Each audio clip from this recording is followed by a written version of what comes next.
계집들 데리고 천리행군이라니. 어느 대가리에서 나온 발상이야 진짜. 내리쬐는 땡볕 아래 훈련 통제관의 입에서 나온 한마디는 단순한 불평이 아니었습니다. 바로 그 순간 수백 미터 떨어진 위장막 아래에서 이 모든 것을 지켜보던 한 여성의 눈빛이 얼음처럼 차가워집니다. 아무도 상상하지 못했습니다. 아스팔트 위에서 나지막이 내뱉어진 이 경멸의 한마디가 철옹성 같던 군의 부패 카르텔을 무너뜨리고 수많은 별들을 땅으로 떨어뜨릴 거대한 태풍의 시작이 될 줄은 말입니다. 여러분, 오늘도 편안한 시간 보내고 계신가요? 여러분의 일상을 댓글로 공유해 주시면서 시청 후 잊지 마시고 구독과 좋아요 한 번씩 꼭 눌러주시면 감사하겠습니다. 강원도 인제군 험준한 산악지형이 끝없이 펼쳐진 이곳은 대한민국 육군 특수전사령부 예하 제707 특수임무단의 지옥주 훈련장으로 악명이 높았다. 특히 악마의 등뼈라 불리는 75번 국도는 한여름 뙤약볕 아래 달궈질 대로 달궈져 아지랑이가 뱀처럼 피어오르는 그야말로 살아있는 지옥이었다. 그 위를 완전 군장을 짊어진 20명 남짓한 여군들이 망령처럼 걷고 있었다. 시발 발바닥 녹아내리는 거 아니냐? 가장 후미에서 걷던 박아름 하사가 죽어가는 목소리로 신음했다. 그녀의 나이 이제 22, 갓 임관한 지 1년이 채 되지 않은 앳된 얼굴은 땀과 흙먼지로 범벅이 되어 원래의 색을 잃은 지 오래였다. 어깨를 짓누르는 25kg 군장은 단순한 무게가 아니었다. 뼛속까지 파고드는 고통이자 영혼을 갉아먹는 절망 그 자체였다. 전투화 안에서 터져버린 물집은 진물과 피로 범벅이 되어 한 걸음 한 걸음 내디딜 때마다 날카로운 비명을 질러댔다. 야, 박하사. 주둥이 닥치고 걷기나 해. 여기서 퍼지면 너만 손해야. 바로 앞에서 걷던 이유미 중사가 돌아보지도 않고 쏘아붙였다. 그녀 역시 입술이 바싹 말라 갈라져 있었고 동공은 초점을 잃은 채 흐릿했다. 하지만 그녀는 특유의 도끼와 오기로 버티고 있었다. 여군이라는 이유로, 체력이 약하다는 이유로 무시당하기 싫어 남자들보다 2배, 3배로 훈련에 매달려온 그녀였다. 하지만 사흘 밤낮으로 이어진 강행군 앞에서는 그 도끼도 녹아내릴 지경이었다. 그들의 대열은 이미 대열이라 부르기도 민망할 만큼 흐트러져 있었다. 간격은 제멋대로 벌어졌고 몇몇은 허리가 기역자로 꺾인 채 좀비처럼 비틀거렸다. 선두에서 대열을 이끌어야 할 훈련 통제관 노진규 상사는 무전기만 만지작거리며 연신 짜증 섞인 표정으로 하늘만 쳐다볼 뿐 대열을 정비하려는 의지조차 없어 보였다. 그의 눈에는 이 지긋지긋한 훈련이 빨리 끝나기만을 바라는 권태와 무책임함이 가득했다. 계집들 데리고 천리행군이라니 어느 대가리에서 나온 발상이야 진짜. 노 상사는 혼잣말처럼 중얼거리며 허리춤에 수통을 꺼내 목을 축였다. 그가 뱉은 말은 뜨거운 공기 속으로 무력하게 흩어졌지만 바로 뒤에서 듣고 있던 김민지 하사의 가슴에는 비수처럼 날아와 박혔다. 계집들. 그 한마디가 그들이 군대라는 조직 안에서 어떤 취급을 받고 있는지 명확하게 보여주는 단어였다. 그들은 나라를 지키기 위해 목숨을 걸 각오로 이곳에 온 대한민국 군인이었지만 누군가에게는 그저 성가시고 귀찮은 계집들일 뿐이었다. 바로 그 시각 행굴로에서 약 500m 떨어진 산 중턱에 위장된 관측소에서 한 여성이 서늘한 눈으로 그 처참한 광경을 내려다보고 있었다. 최첨단 디지털 망원경에 비친 여군들의 모습은 하나같이 금방이라도 쓰러질 듯 위태로워 보였다. 그녀의 전투복 어깨에는 대한민국 군의 역사상 단 한 번도 여성이 달아본 적 없는 눈부시게 빛나는 2개의 별 소장 계급장이 달려 있었다. 그녀의 이름은 강유진. 간 40을 넘긴 나이에 특수전사령부 부사령관으로 부임한 살아있는 신화 그 자체였다. 그녀의 부임 소식에 군 전체가 발칵 뒤집혔다. 단순히 최초의 여성 특전사 장군이라는 상징성 때문만은 아니었다. 육사 수석 졸업, 최전방 GOP 대대장 시절 무장공비 사살, 이라크 파병 당시 연합군 사령관 특별 표창 등 그녀의 이력은 전설적인 남성 장군들과 비교해도 조금도 뒤지지 않을 만큼 화려하고 압도적이었다. 하지만 그녀의 앞길이 탄탄대로였던 것은 결코 아니었다. 보이지 않는 유리천장과 싸워야 했고 실력보다는 성별을 먼저 문제 삼는 수많은 편견과 질시를 이겨내야 했다. 그녀는 누구보다 잘 알고 있었다. 지금 저 아스팔트 위에서 쓰러져가는 저 여군들이 겪고 있는 고통이 단순히 육체적인 것만이 아니라는 것을. 부사령관님, 저 정도면 잠시 휴식을 주는 게. 곁에 서 있던 부관 김철수 소령이 조심스럽게 입을 열었다. 그의 얼굴에도 안타까움이 가득했다. 하지만 강유진은 대답 없이 망원경에서 눈을 떼지 않았다. 그녀는 지금 저들의 육체적 한계를 보고 있는 것이 아니었다. 저들의 눈빛 속에서 꺼져가는 마지막 자존심과 희망의 불씨를 보고 있었다. 김소령. 예, 부사령관님. 지금 저들을 저렇게 만드는 게 저 땡볕과 군장 무게뿐이라고 생각하나? 김철수 소령은 쉽사리 대답하지 못했다. 강유진은 망원경을 내려놓고는 나지막이 말했다.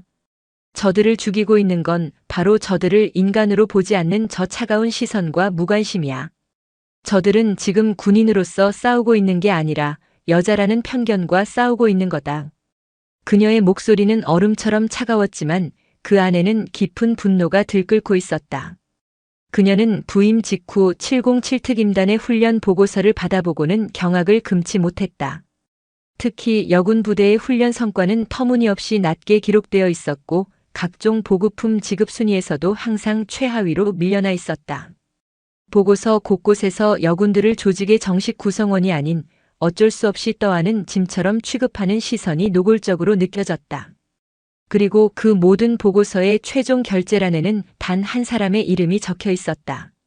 군수참모 황진석 중령. 강유진은 결심했다. 책상에 앉아 서류만 뒤적이는 지휘관이 되지 않겠다고. 가장 고통받는 자들의 곁에서 그들의 심장으로 함께 뛰겠다고. 내 군장 가져와. 예? 부사령관님 설마. 김철수 소령의 얼굴이 하얗게 질렸다. 못 들었나? 당장 내 군장 가져오라고 했다. 저들과 똑같은 무게로. 강유진의 눈빛은 거역을 허락하지 않는 강철 같은 의지로 빛나고 있었다. 이것은 단순한 훈련 참관이 아니었다. 골물대로 골마 터지기 직전인 이 부대의 심장부에 메스를 들이대기 위한 그녀만의 전쟁 선포였다.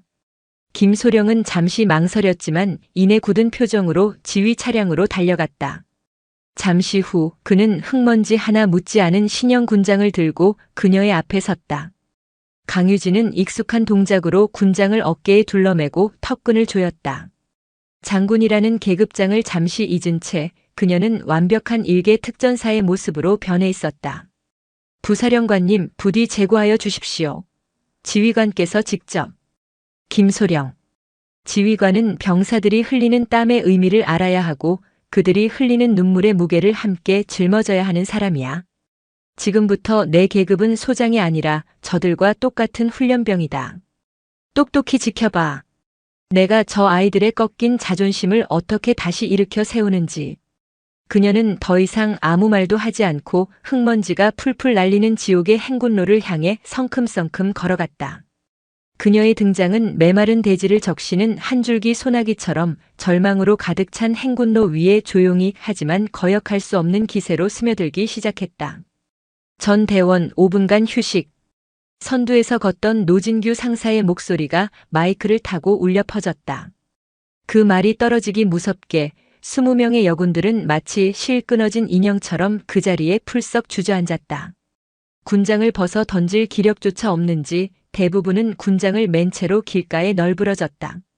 거친 숨소리만이 아스팔트 위에서 피어오르는 아지랑이와 뒤섞여 공기를 무겁게 짓눌렀다. 바로 그때였다.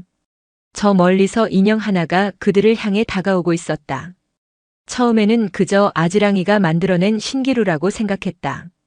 하지만 그 인형은 점점 더 뚜렷해졌고 이내 그들 앞에 섰다. 자신들과 똑같은 전투복, 똑같은 군장을 짊어진 여군이었다. 하지만 무언가 달랐다. 지친 기색 하나 없는 꼿꼿한 자세, 흐트러짐 없는 걸음걸이, 그리고 무엇보다 형형하게 빛나는 그 눈빛은 지금껏 이 부대 그 누구에게서도 본 적 없는 것이었다. 누구? 이유미 중사가 경계심 가득한 목소리로 중얼거렸다. 처음 보는 얼굴이었다. 간부인가?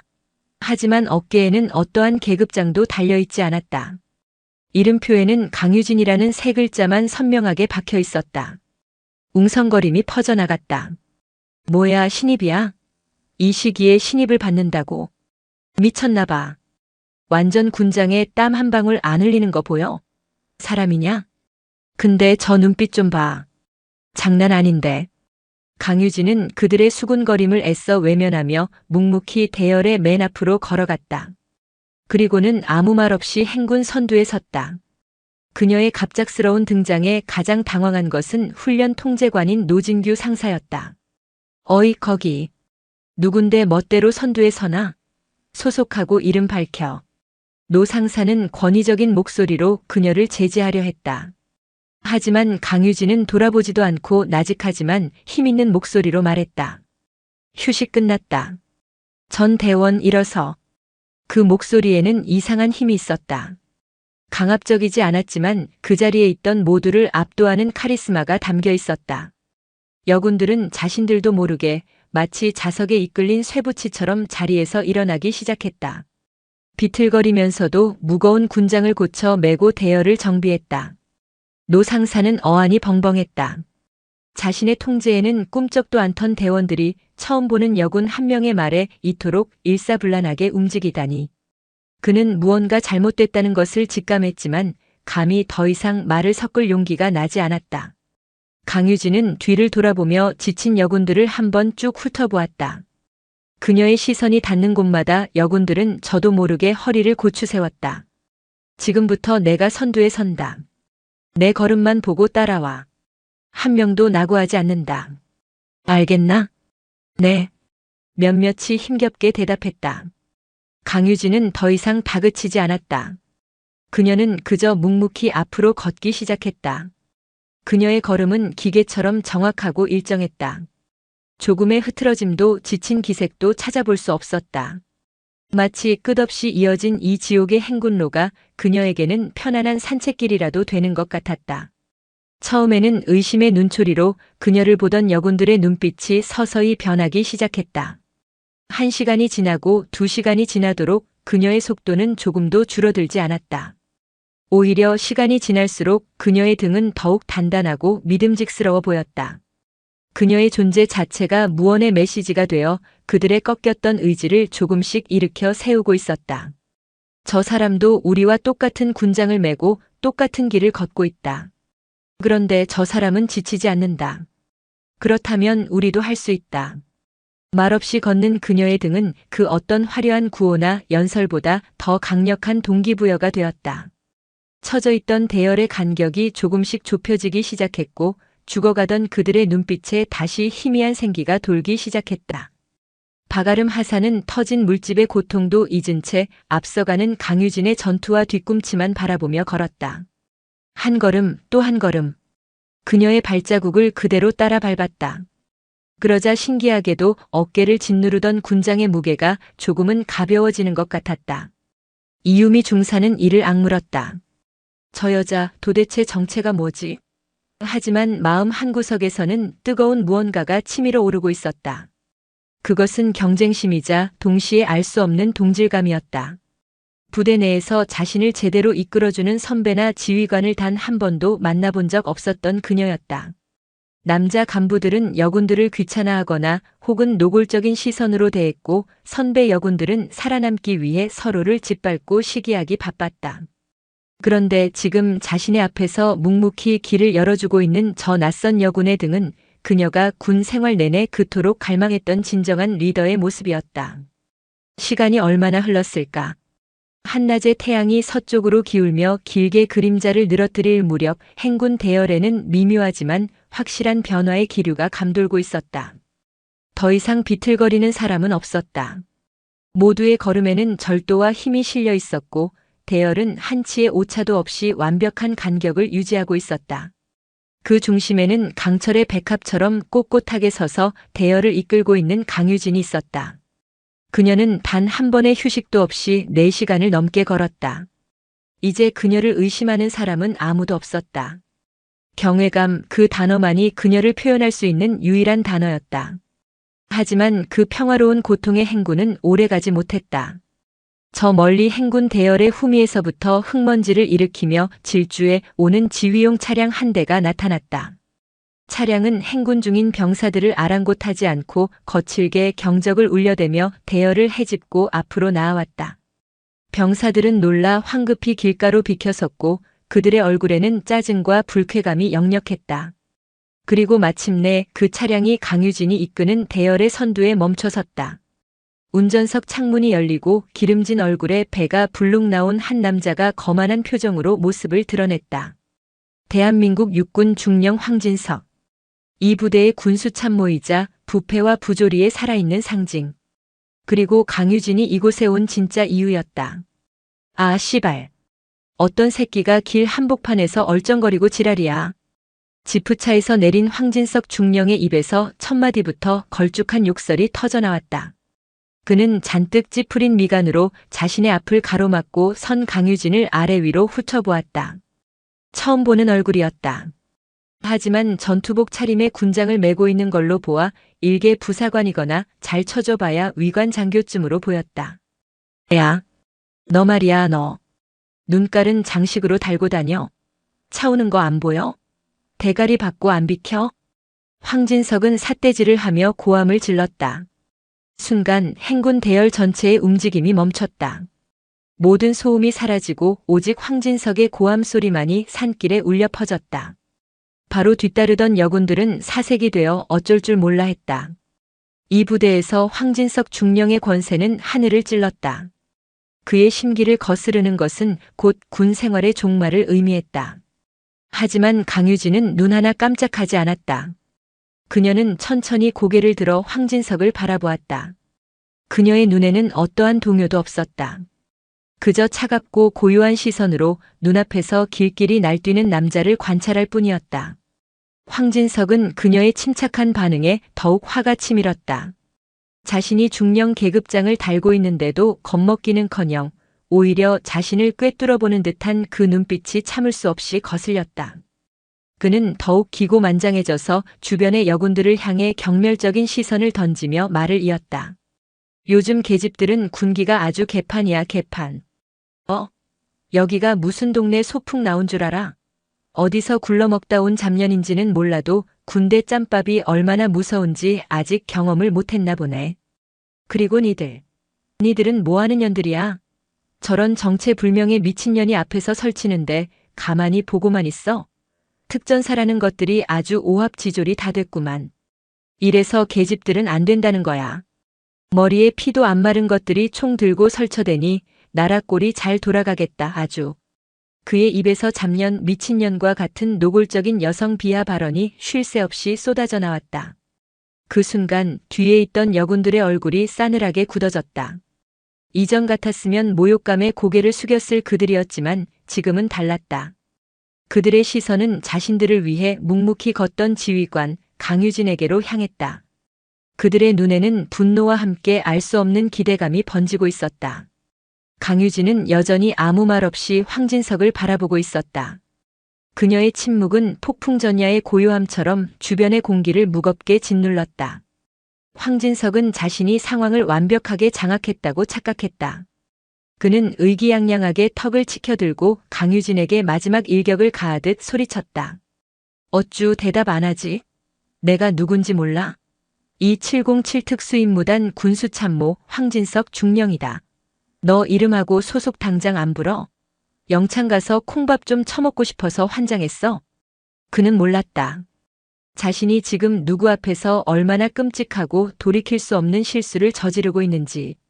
자신이 모욕하고 있는 그 여성이 불과 며칠 전 새로 부임한 이 부대뿐만 아니라 특수전 사령부 전체를 지휘하는 하늘 같은 존재라는 것을. 그의 무지와 오만은 스스로를 파멸로 이끌 최악의 도화선에 불을 붙인 것이나 다름없었다. 정적.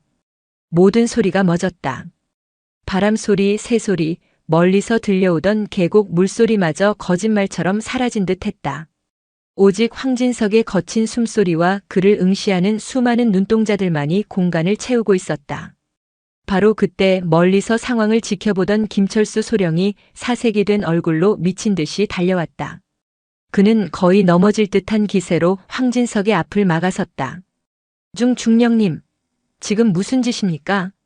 황진석은 갑자기 튀어나온 김소령을 어이없다는 듯 쳐다보았다. 김소령, 자네가 왜 여기에 있나? 그리고 지금 이게 무슨 짓이냐니. 군기를 어지럽히는 저 정체불명의 여군을 바로잡으려는 것 아닌가. 소령 눈에는 이게 안 보여? 하지만 김철수 소령의 얼굴은 이미 하얗게 질려 사시나무처럼 떨리고 있었다. 그는 거의 울먹이는 목소리로 떨리는 손가락을 들어 강유진을 가리키며 말했다. 정체불명의 여군이라니요. 중령님, 이분은 이번에 새로 부임하신 우리 특수전사령부 부사령관님, 강유진 소장님이십니다. 뭐라고? 황진석의 뇌가 순간 정지했다. 부사령관, 강유진 소장, 새로 부임한 전설 속의 여성 장군. 설마. 아니, 그럴 리가. 이렇게 허름한 전투복 차림으로 병사들과 똑같이 군장을 메고 이땀과 흙먼지 구덩이 속에서 걷고 있을 리가 없었다. 그의 동공이 지진이라도 난 듯 격렬하게 흔들렸다. 그는 믿을 수 없다는 듯 김소령과 강유진을 번갈아 쳐다보았다. 강유진의 전투복 어깨 흙먼지에 가려져 보이지 않던 두 개의 별이 그제야 황진석의 눈에 들어왔다. 그 별은 마치 자결하는 태양처럼 그의 눈을 멀게 했고 그의 심장을 꿰뚫는 비수처럼 날카롭게 박혔다. 온몸의 피가 순식간에 빠져나가는 느낌이었다. 방금 전까지 세상을 다 가진 듯 오만했던 그의 얼굴에서 핏기가 사라지고 시멘트처럼 굳어갔다. 소 소장님. 그의 입에서 간신히 새어나온 말은 의미를 가진 단어라기보다는 공포에 질린 짐승의 신음에 가까웠다. 그는 자신이 무슨 짓을 했는지 깨달았다. 사단장에게, 그것도 전군이 주목하는 신임 여성 사단장에게 야, 너 잡년, 미친년이라는 막말을 퍼부으며 모욕했다. 그것도 수많은 병사들이 보는 앞에서. 이것은 단순한 하극상을 넘어 용서받을 수 없는 군인으로서의 생명이 끝나는 행위였다. 주변을 둘러싼 여군 부사관들의 얼굴에는 이제 통쾌함이 서려 있었다. 평소 자신들을 벌레 보듯 하대하고 괴롭히던 황진석의 몰락을 바로 눈앞에서 목격하는 순간이었다. 강유진은 그때까지도 아무 말이 없었다. 그녀는 천천히 황진석에게로 한 걸음 다가섰다. 그녀의 군화가 자갈을 밟는 소리가 마치 사형 집행인의 발걸음 소리처럼 황진석의 귓가에 울렸다. 강유진은 그의 눈을 똑바로 들여다보며 얼음보다 차가운 목소리로 입을 열었다. 황진석 중령. 성. 예, 소장님. 황진석은 반사적으로 부동자세를 취했지만 그의 다리는 후들후들 떨려 금방이라도 주저앉을 것만 같았다. 자네는 방금 나를 어디서 굴러먹던 잡년이라고 했지.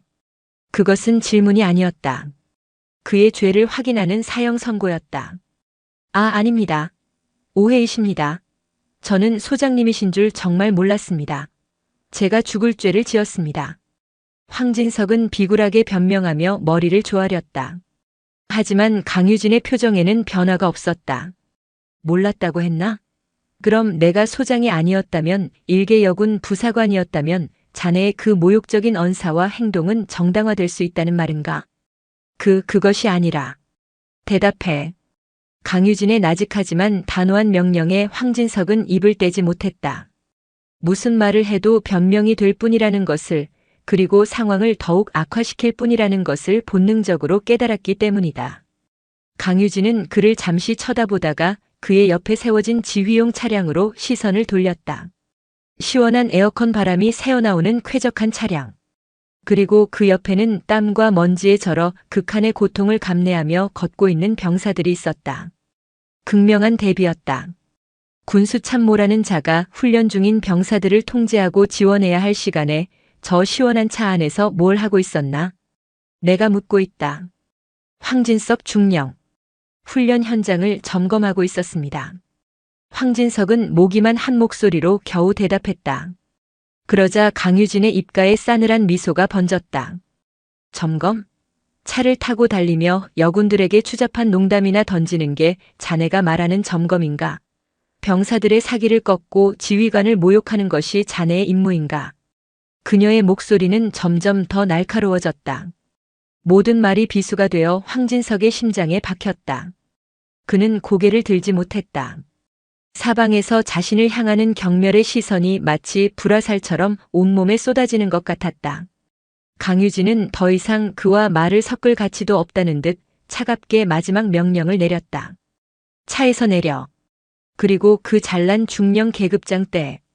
지금부터 자네는 일개 훈련병 신분으로 이 행군 대열의 맨 뒤에 선다.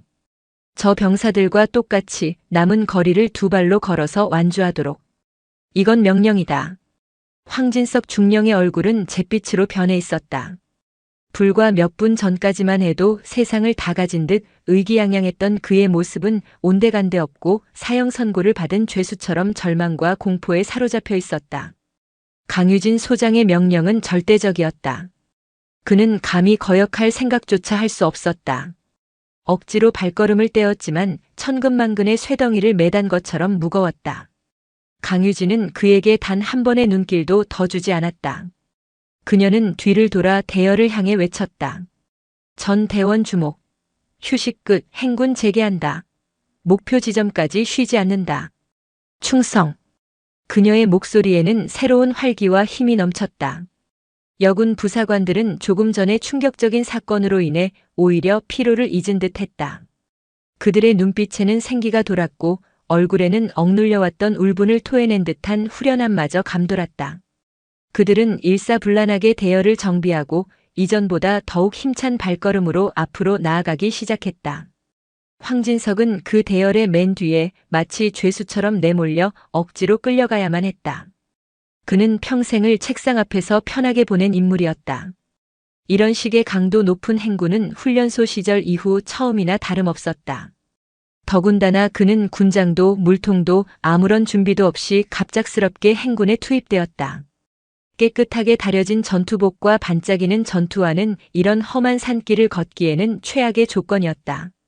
행군이 재개된 지 30분도 채 지나지 않아 황진석은 숨을 헐떡이기 시작했다.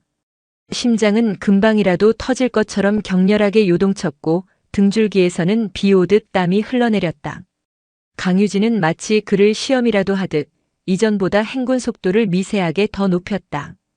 여군들은 이를 악물고 그 속도에 맞춰 따라갔지만 황진석에게는 죽음의 속도나 다름없었다.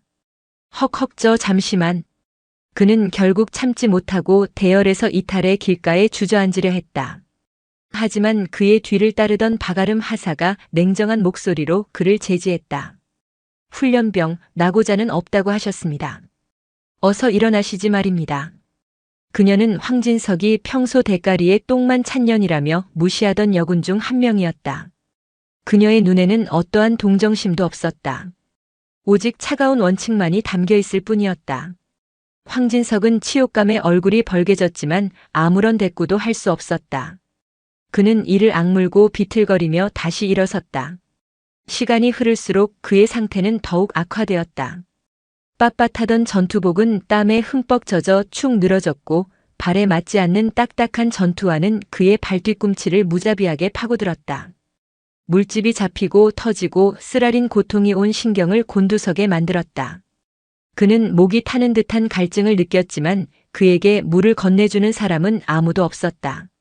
그는 자신이 평소 얼마나 잔인하게 그들을 대했는지, 그들의 고통을 얼마나 하찮게 여겼는지 뼈저리게 느끼기 시작했다. 그가 겪는 육체적 고통보다 더 끔찍한 것은 정신적인 굴욕감이었다. 자신을 향하는 수십 개의 눈동자. 그 눈동자들 속에는 경멸과 조롱, 그리고 차가운 복수심이 담겨 있었다. 그는 마치 발가벗겨진 채로 광장 한가운데에 내던져진 기분이었다. 평생을 쌓아온 중령이라는 계급, 군수 참모라는 직책.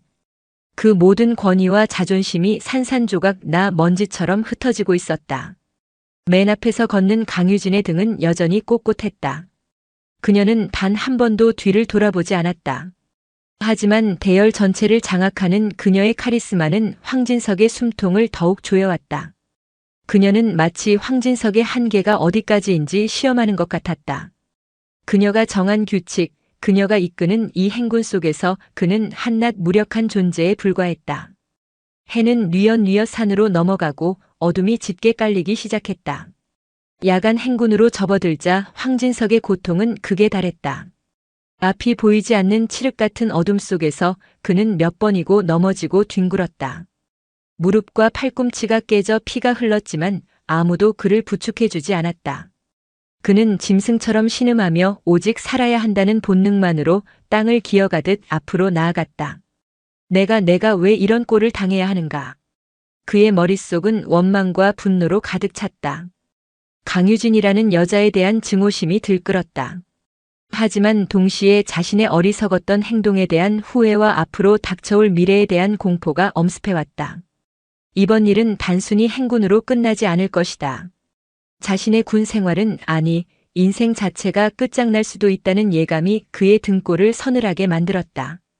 그는 문득 자신이 괴롭혔던 여군들의 얼굴을 떠올렸다. 회식 자리에서 억지로 술을 따르게 하고 음담 패설을 던지고 업무와 상관없는 사적인 심부름을 시키고 훈련 성과를 폄하하며 모욕감을 주었던 수많은 순간들. 그때마다 그들은 아무 말 없이 고개를 숙였다. 황진석은 그들의 침묵을 동이나 굴복으로 여겼다. 하지만 이제야 깨달았다. 그 침묵은 동의가 아니라 칼을 가는 소리였다는 것을. 그들의 가슴 속에 켜켜이 쌓여온 분노와 증오가 이제 강유진이라는 새로운 지휘관을 만나 폭발하고 있다는 것을. 얼마나 걸었을까? 황진석의 의식이 가물가물해질 무렵 마침내 강유진의 명령이 떨어졌다. 전 대원 정지. 금일 목표 지점 도착. 야영 준비 실시. 황진석은 그 자리에 그대로 고꾸라졌다. 온몸의 근육이 비명을 질렀고 뼈 마디마디가 부서지는 듯한 통증이 몰려왔다. 그는 흙바닥에 얼굴을 파묻은 채 개처럼 헐떡였다. 하지만 그의 시련은 아직 끝나지 않았다. 그의 치욕스러운 징벌은 이제 막 서막을 올렸을 뿐이었다. 깊은 산중의 밤은 도시의 그것과는 비교할 수 없을 정도로 짙고 차가웠다. 모닥불의 온기가 닿지 않는 어둠 속에서 황진석은 지독한 추위와 배고픔, 그리고 뼛속까지 스며드는 굴욕감에 몸을 떨었다. 그는 마치 무리에서 쫓겨난 늙은 늑대처럼 홀로 웅크린 채 병사들이 옹기종기 모여있는 불빛을 하염없이 바라보았다. 따뜻한 전투 식량의 냄새가 바람을 타고 그의 콧속을 파고들 때마다 위액이 역류하는 듯한 고통과 함께 비참함은 극에 달했다. 여군 부사관들은 야영 준비를 마치고 식사를 시작했다. 그들의 움직임에는 지친 기색이 역력했지만 그 누구도 불평하지 않았다. 오히려 오늘 하루 동안 벌어진 일들로 인해 묘한 유대감과 전우애가 싹트고 있었다. 그들은 서로를 도우며 묵묵히 자신들의 임무를 수행했다. 그 누구도 황진석에게는 신경 쓰지 않았다. 그는 그저 길가에 버려진 쓰레기처럼 방치되었다. 배고픔과 갈증, 추위가 한꺼번에 몰려왔다. 그는 비참한 심정으로 몸을 일으켜 불을 피우고 있는 부사관들 쪽으로 다가가려 했다. 따뜻한 음식과 물 한 모금이라도 얻을 수 있을까 하는 신락 같은 희망 때문이었다. 하지만 그가 다가가자 그를 발견한 이유미 중사가 차가운 목소리로 말했다. 훈련병은 배식 마지막 순서입니다. 아직 간부들 식사 끝나지 않았습니다. 황진석은 얼굴이 화끈거리는 것을 느꼈다. 훈련병. 그 단어가 그의 가슴에 비수처럼 박혔다. 그는 아무 말도 못하고 다시 어둠 속으로 물러나야만 했다. 그는 춥고 배고픈 어둠 속에서 옹송그린 채로 자신을 외면하는 병사들의 뒷모습을 하염없이 바라보았다. 그 순간 그는 깨달았다. 이것이 바로 자신이 그들에게 주었던 고통과 모멸감이라는 것을. 철저하게 고립되고 무시당하고 인간 이하의 취급을 받는 것. 여군들은 식사를 마친 후에도 그에게 아무런 관심을 보이지 않았다. 그들은 삼삼오오 모여 앉아 오늘 있었던 일에 대해 조용히 이야기를 나누고 있었다. 그들의 목소리에는 억눌렸던 감정이 터져나오는 듯한 흥분과 앞으로의 변화에 대한 막연한 기대감이 뒤섞여 있었다. 아, 진짜 속이 다 시원하다. 황진석 그 인간 저 꼴 좀 보라고. 아주 쌤통이야. 박아름 하사가 입을 가리고 킥킥거렸다. 그러게 말이야. 평소에 자기가 왕인 것처럼 행동하더니 부사령관님 앞에서 제대로 임자 만났지. 근데 부사령관님 정말 대단하지 않냐? 말 한마디 없이 그냥 행동으로 보여주시잖아. 진짜 군인이라는 게 저런 모습이 아닐까 싶더라. 김민지 하사의 말에 모두가 고개를 끄덕였다.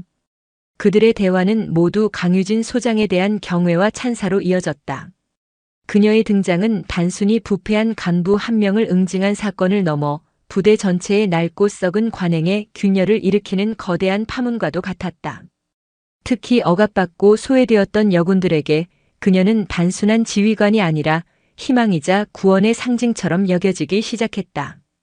황진석은 그들의 대화를 들으며 이를 갈았다. 분노와 증오가 다시금 머리끝까지 차올랐다. 감히 일개 하사, 중사 나부랭이들이 자신을 조롱하고 비웃는다는 사실을 견딜 수가 없었다. 하지만 그는 아무것도 할 수 없었다. 지금 이 상황에서 그가 할 수 있는 일은 오직 숨죽이고 고통을 감내하는 것뿐이었다. 한참의 시간이 흐른 뒤 식사와 정리가 모두 끝났을 무렵 박아름 하사가 마지못해 그에게 다가왔다. 그녀는 차갑게 식어버린 전투 식량 하나와 물통을 그의 앞에 툭 던져놓듯 내려놓았다. 식사하십시오. 그리고 이거 드시고 정신 똑바로 차리시길 바랍니다. 여기가 당신 같은 쓰레기가 설 자리가 아니라는 걸. 그녀의 목소리는 얼음장처럼 차가웠다. 황진석은 대답 없이 허겁지겁 전투 식량 포장을 뜯었다. 짐승처럼 개걸스럽게 음식을 입안에 쑤셔 넣었다. 맛을 느낄 겨를도 없었다. 오직 생존을 위한 본능적인 행위였다. 그렇게 허기를 채우고 나자 그제야 현실에 대한 감각이 조금씩 돌아왔다. 그리고 그와 동시에 앞으로 어떻게 해야 할지에 대한 절망적인 고민이 시작되었다. 이대로 끝낼 수는 없었다. 그는 20년 넘게 군에 몸담으며 온갖 더러운 짓을 마다하지 않고 지금의 자리까지 올라왔다. 이렇게 허무하게 무너질 수는 없었다. 그는 머릿속으로 필사적으로 탈출구를 찾기 시작했다. 그래, 강유진 그 여자도 약점이 있을 거야. 여자라는 것 자체가 약점이지. 어떻게든 흠집을 잡아서 역공을 해야 해. 그리고 내겐 아직 연줄이 남아있어. 육군 본부의 박 장군님, 사령부의 최 장군님 그들에게 연락만 닿는다면. 그는 희미한 희망의 끈을 붙잡고 복수의 칼날을 갈기 시작했다. 하지만 그는 자신의 생각이 얼마나 어리석은지, 그리고 강유진이 이미 얼마나 멀리 내다보고 있었는지 깨닫지 못하고 있었다. 한편 강유진은 개인용 천막 안에서 잠을 청하지 않고 있었다. 그녀는 랜턴 불빛 아래에서 부관인 김철수 소령으로부터 긴급히 올라온 보고서를 검토하고 있었다.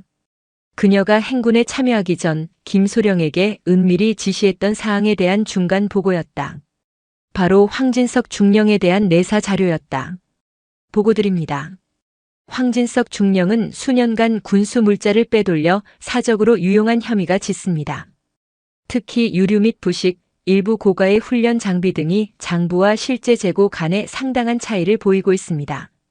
관련 서류는 교묘하게 조작되어 있으나 몇몇 내부 고발자의 증언과 정황 증거를 확보했습니다.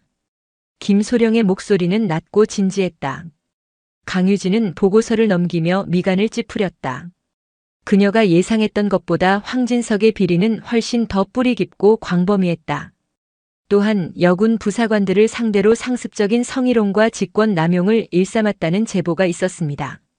하지만 피해자들이 보복을 두려워해 공식적인 문제 제기를 하지 못하고 있는 상황입니다. 오늘 부사령관님께서 보여주신 모습이 그들에게 용기를 줄 수 있는 계기가 될 수도 있을 것 같습니다. 강유진은 고개를 끄덕였다. 그녀의 계획은 정확하게 맞아떨어지고 있었다. 황진석의 오만함을 만천하에 드러내 그가 더 이상 빠져나갈 구멍을 만들지 못하게 하고 억압받던 내부 고발자들이 목소리를 낼 수 있는 결정적인 판을 깔아주는 것. 그녀의 눈빛이 차갑게 빛났다. 이제 사냥의 시간이 다가오고 있었다. 김소령. 지금부터가 진짜 시작이야. 강유진은 보고서를 내려놓고 천막 한쪽에 펼쳐진 군용 지도를 응시했다. 지도 위에는 붉은색 펜으로 여러 개의 점과 선이 복잡하게 그어져 있었다. 황진석을 중심으로 뻗어나간 부패의 연결고리였다.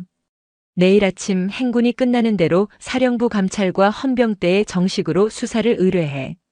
내가 확보한 자료를 모두 넘기고 황진석 중령을 즉시 보직 해임하고 대기 발령 조치하도록. 예, 알겠습니다. 부사령관님. 그런데 황 중령의 배후에 있는 인물들의 반발이 예상됩니다. 괜찮으시겠습니까? 김철수 소령이 조심스럽게 물었다.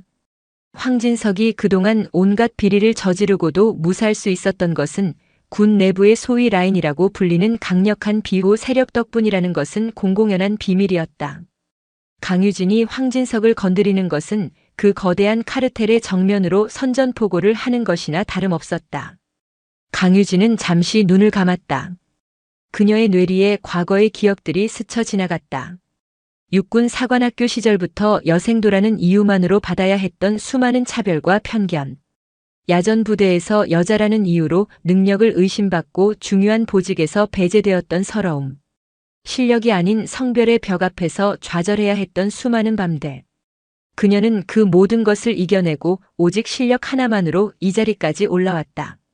그녀는 이 군대가 얼마나 썩고 병들었는지, 특히 여성 군인들에게 얼마나 가혹한 곳인지 누구보다 잘 알고 있었다. 그녀는 눈을 뜨며 단호한 목소리로 말했다. 내가 두려워했다면 시작도 하지 않았을 거다. 썩은 가지는 잘라내야 새순이 돋아나는 법이야. 그 가지가 아무리 굵고 단단해 보여도 결국은 썩은 것에 불과해. 이번 기회에 특전사뿐만 아니라 우리 군 전체에 뿌리 박힌 악습과 부조리를 도려낼 수 있다면 나는 내 모든 것을 걸 준비가 되어 있다. 걱정 말고 자네는 내 지시나 정확하게 수행하도록. 그녀의 목소리에는 흔들림 없는 결의가 담겨 있었다. 김소령은 더 이상 아무 말도 하지 않고 깊이 고개를 숙였다. 그는 자신의 지휘관이 지금 얼마나 거대하고 위험한 싸움을 시작했는지 깨달았다. 그리고 그 싸움의 선봉에 서서 기꺼이 그녀의 칼과 방패가 되겠다고 다짐했다. 그들이 반격의 계획을 세우고 있는 동안 어둠 속 황진석의 천막에서는 다른 계획이 세워지고 있었다. 그는 차갑게 식은 전투 식량을 모두 먹어치운 뒤 몰래 숨겨두었던 위성 전화를 꺼내 들었다. 이 전화기는 비상사태를 대비해 군수참모의 재량으로 불법적으로 소지하고 있던 물건이었다. 그는 덜덜 떨리는 손으로 익숙한 번호를 눌렀다. 신호음이 몇 번 울린 뒤 중후한 남성의 목소리가 들려왔다. 황중령인가? 이 시간에 무슨 일이야? 육군 본부 군수참모부장 박만규 장군이었다. 황진석의 가장 든든한 뒷배이자 그의 비리를 묵인하고 함께 이권을 챙겨온 공범이었다. 장군님, 저 황진석입니다. 큰일 났습니다. 황진석은 거의 울부짖듯이 자초지종을 설명했다. 새로 부임한 강유진 소장에게 찍혀 지금 행군 대열에서 구르고 있다는 것, 그녀가 자신을 본보기로 삼아 무언가 일을 꾸미고 있는 것 같다는 것까지. 수화기 너머의 박만규 장군은 한동안 말이 없었다. 이윽고 차갑게 가라앉은 목소리가 흘러나왔다. 강유진이라. 그 미친 계집이 감히. 알았다. 일단 상황은 파악했으니 너무 소란 피우지 말고 조용히 시키는 대로 해. 괜히 긁어 부스럼 만들지 말고. 서울로 복귀하는 대로 내가 손을 써주지. 계집이 별 달고 설쳐봤자 얼마나 가겠나. 걱정 마라. 감사합니다, 장군님. 정말 감사합니다. 황진석은 전화가 끊어진 뒤에도 한동안 수화기를 붙들고 있었다. 절망의 나락에서 한 줄기 빛을 본 기분이었다.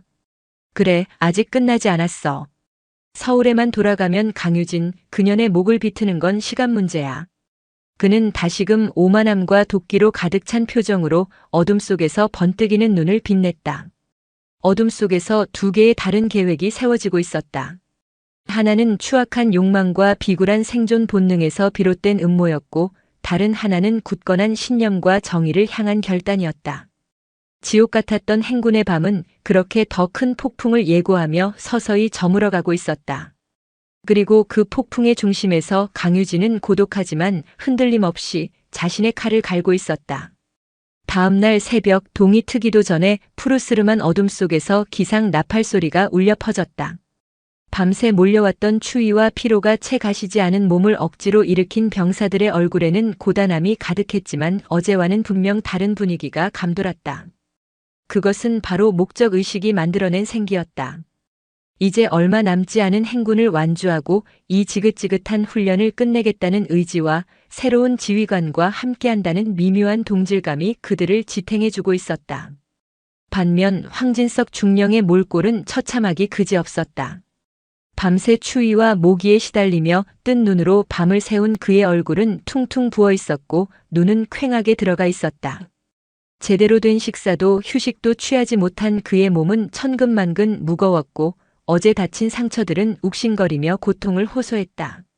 하지만 육체적인 고통보다 그를 더 괴롭히는 것은 어젯밤 그에게 전투 식량을 던져주던 여하사의 차가운 눈빛과 자신을 향해 쏟아지던 경멸의 시선들이었다. 쓰레기. 그 한마디가 그의 뇌리에서 떠나지 않았다.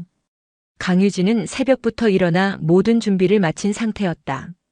그녀는 흐트러짐 없는 모습으로 병사들을 둘러보며 마지막 행군 준비를 지시했다. 그녀의 시선이 잠시 땅바닥에 주저앉아 신음하고 있는 황진석에게 머물렀다. 하지만 그 시선에는 어떠한 감정도 담겨 있지 않았다. 마치 길가에 굴러다니는 돌멩이를 보는 듯한 무심하고 차가운 시선이었다. 마지막 구간이다. 모두 힘내도록. 출발한다. 강유진의 간결한 명령과 함께 마지막 행군이 시작되었다. 황진석은 비틀거리며 겨우 대열의 뒤를 따랐다. 그의 머릿속은 오직 살아서 돌아가야 한다는 생각뿐이었다. 일단 부대로 복귀하기만 하면 박 장군님께서 어떻게든 상황을 뒤집어 주실 것이다. 그는 필사적으로 자신을 위로했다. 전화 한 통이면 이 모든 굴욕을 몇 배로 갚아줄 수 있을 것이라고. 하지만 그의 기대와는 달리 상황은 그가 상상할 수 있는 최악의 방향으로 흘러가고 있었다. 그들이 부대 정문에 거의 다다랐을 무렵 정문 앞에는 어울리지 않는 정적이 감돌고 있었다. 평소라면 훈련을 마친 부대원들을 환영하는 소소한 행사가 있기 마련인데 오늘은 이상하리만치 조용했다.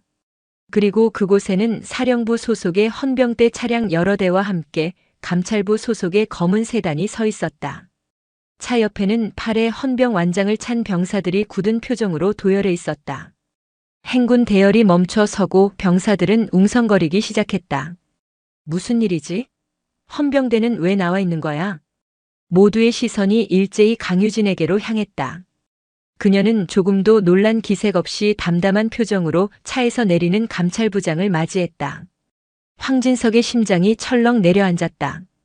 감찰부와 헌병대가 함께 나왔다는 것은 이것이 단순한 감찰 활동이 아니라 누군가를 체포하거나 연행하기 위한 공식적인 수사 절차가 시작되었음을 의미했다.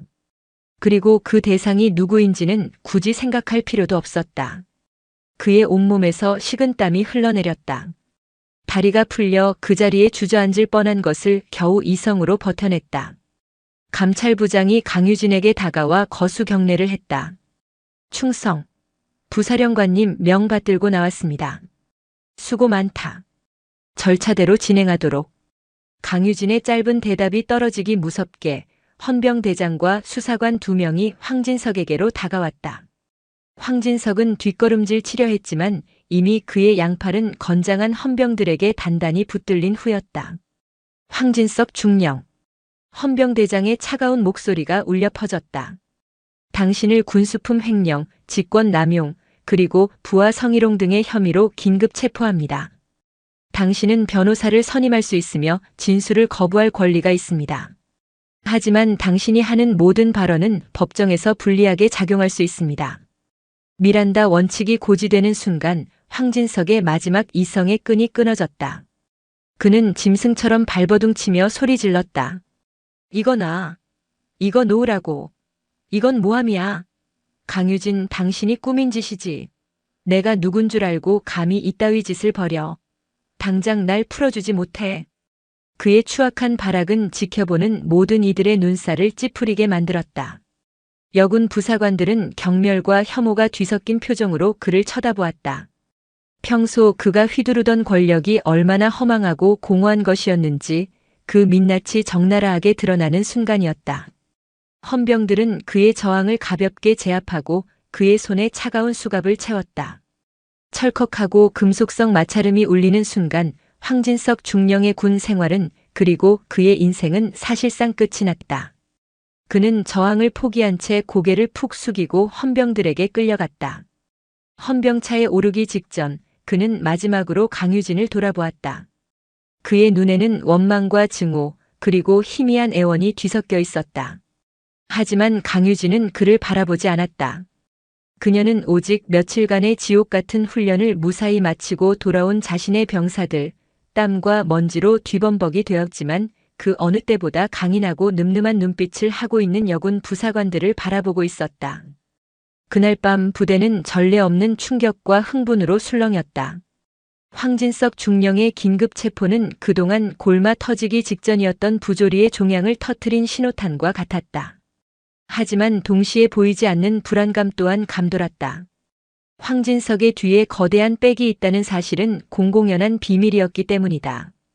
과연 강유진 부사령관 혼자서 그 거대한 세력과 맞서 싸울 수 있을까? 여군 내무반은 그날따라 유난히 조용했다. 모두 훈련의 피로를 씻어냈지만 쉽게 잠들지 못하고 뒤척였다. 그때 가장 선임이었던 이유미 중사가 조용히 자리에서 일어났다. 다들 잠깐 얘기 좀 하자. 그녀의 말에 다른 대원들도 하나둘씩 몸을 일으켰다. 이유미는 자신의 관물대 가장 깊숙한 곳에서 낡고 손때 묻은 수첩 하나를 꺼내 들었다. 이게 뭔지 알아? 아무도 대답하지 못했다. 이유미는 수첩을 펼쳐 보이며 말을 이었다. 지난 몇 년간 내가 그리고 우리가 황진석 그 개새끼한테 당했던 모든 기록이야. 수첩에는 날짜와 함께 깨알 같은 글씨로 무언가가 빽빽하게 적혀 있었다. 언제, 어디서, 누구와 함께 군수품을 빼돌렸는지, 특정 업체로부터 어떤 향응과 뇌물을 받았는지, 그리고 여군들을 상대로 어떤 추악한 언행을 일삼았는지, 그 모든 것이 날짜와 시간, 장소, 그리고 구체적인 대화 내용까지 상세하게 기록되어 있었다. 그것은 단순한 일지가 아니라 황진석과 그 비호 세력의 범죄 행위를 낱낱이 담고 있는 결정적인 증거 자료였다. 나 사실 너무 두려웠어. 혼자 목소리를 냈다가 오히려 내가 다칠까봐. 불이익을 당하고 이 군복을 벗게 될까봐. 그래서 언젠가 때가 오면 이 부조리를 바로잡아줄 진짜 지휘관이 나타나면 그때 이 모든 것을 드러내리라 다짐하며 혼자 기록만 해왔어. 비겁하다고 욕해도 좋아. 그녀의 목소리가 떨려왔다. 박아름 하사가 그녀의 손을 꼭 잡았다. 선배님, 비겁하지 않습니다. 저희도 다 똑같은 마음이었습니다. 이유미는 고개를 들어 동료들의 눈을 하나하나 마주 보았다. 그들의 눈가에도 물기가 어려 있었다. 부사령관님께서 우리와 함께 걸어주시던 날 난 결심했어. 더 이상 비겁하게 숨지 않겠다고. 부사령관님께서 우리를 위해 모든 것을 걸고 싸우고 계시는데 우리가 계속 숨어만 있는 것은 군인으로서의 도리가 아니라고 생각했어. 이건 나 혼자만의 싸움이 아니야. 우리 모두의 싸움이야. 그녀의 말이 끝나자 김민지 하사가 자리에서 벌떡 일어났다. 맞습니다. 저도 증언하겠습니다. 황중령이 제게 회식 자리에서 억지로 술을 따르게 하고 제 어깨에 손을 올렸던 것 똑똑히 기억합니다. 나도 훈련 성과를 조작해서 일부러 내 인사고과에 불이익을 줬어. 나는 1명, 2명. 그들의 입에서 본물처럼 억눌러왔던 증언들이 터져나왔다. 그것은 공포를 이겨낸 용기의 불씨였고 어둠을 밝힐 희망의 외침이었다. 그들은 더 이상 무력하고 순종적인 피해자가 아니었다. 불의에 맞서 자신들의 명예와 권리를 되찾으려는 당당하고 용기 있는 군인의 모습이었다. 그날 밤 그들은 연판장을 작성했다. 20명의 여군 부사관 전원이 자신의 이름을 걸고 황진석 중령의 비위를 고발하는 탄원서이자 강유진 부사령관의 개혁을 지지하는 선언문이었다. 다음 날 아침 이유미 중사를 비롯한 대표단은 부사령관실의 문을 두드렸다. 노크 소리를 들은 강유진이 직접 문을 열었다. 그녀의 앞에는 비장한 표정의 여군들이 서 있었다. 이유미는 조금의 망설임도 없이 낡은 수첩과 밤새 작성한 연판장을 강유진의 책상 위에 올려놓았다. 부사령관님, 저희가 함께 싸우겠습니다. 강유진은 차오르는 감정을 억누를 수 없었다. 그녀를 둘러싼 모든 것이 그녀를 고립시키고 벼랑 끝으로 내몰았지만 정작 그녀가 지키려 했던 병사들은 그녀의 곁을 떠나지 않았다. 오히려 그녀의 가장 강력한 무기이자 방패가 되어주기 위해 스스로 용기를 내어준 것이다. 그녀는 자신이 혼자가 아니라는 사실에 목이 메어왔다. 그녀는 눈물을 감추기 위해 애써 미소를 지으며 그들 한 명 한 명의 얼굴을 둘러보았다. 고맙다. 정말 고맙다. 너희의 그 용기가 헛되지 않도록 내가 반드시 이 싸움에서 이기겠다. 그녀의 외로운 싸움은 이제 모두의 싸움이 되어 새로운 국면을 맞이하고 있었다. 황진석 중령의 긴급 체포 소식은 군 내부의 삽시간에 퍼져나갔다. 그것은 잔잔한 호수에 던져진 거대한 바위처럼 거대한 파문을 일으켰다. 특히 황진석과 연결되어 있던 부패의 사슬, 소위 군피아라고 불리는 이너서클은 벌집을 쑤신 듯 발칵 뒤집혔다.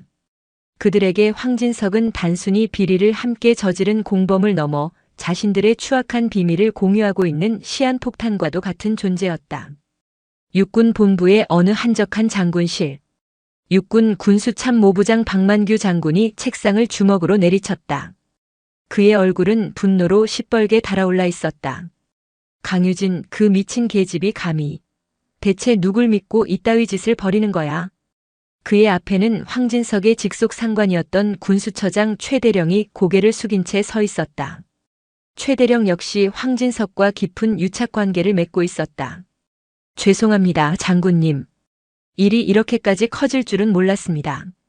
신임 부사령관이 부임하자마자 이렇게 강하게 나올 줄은. 변명은 집어치워. 그 여자가 뭘 믿고 저러는지 뒷조사는 해봤나? 알아본 바로는 딱히 정치적인 배경은 없는 것 같습니다.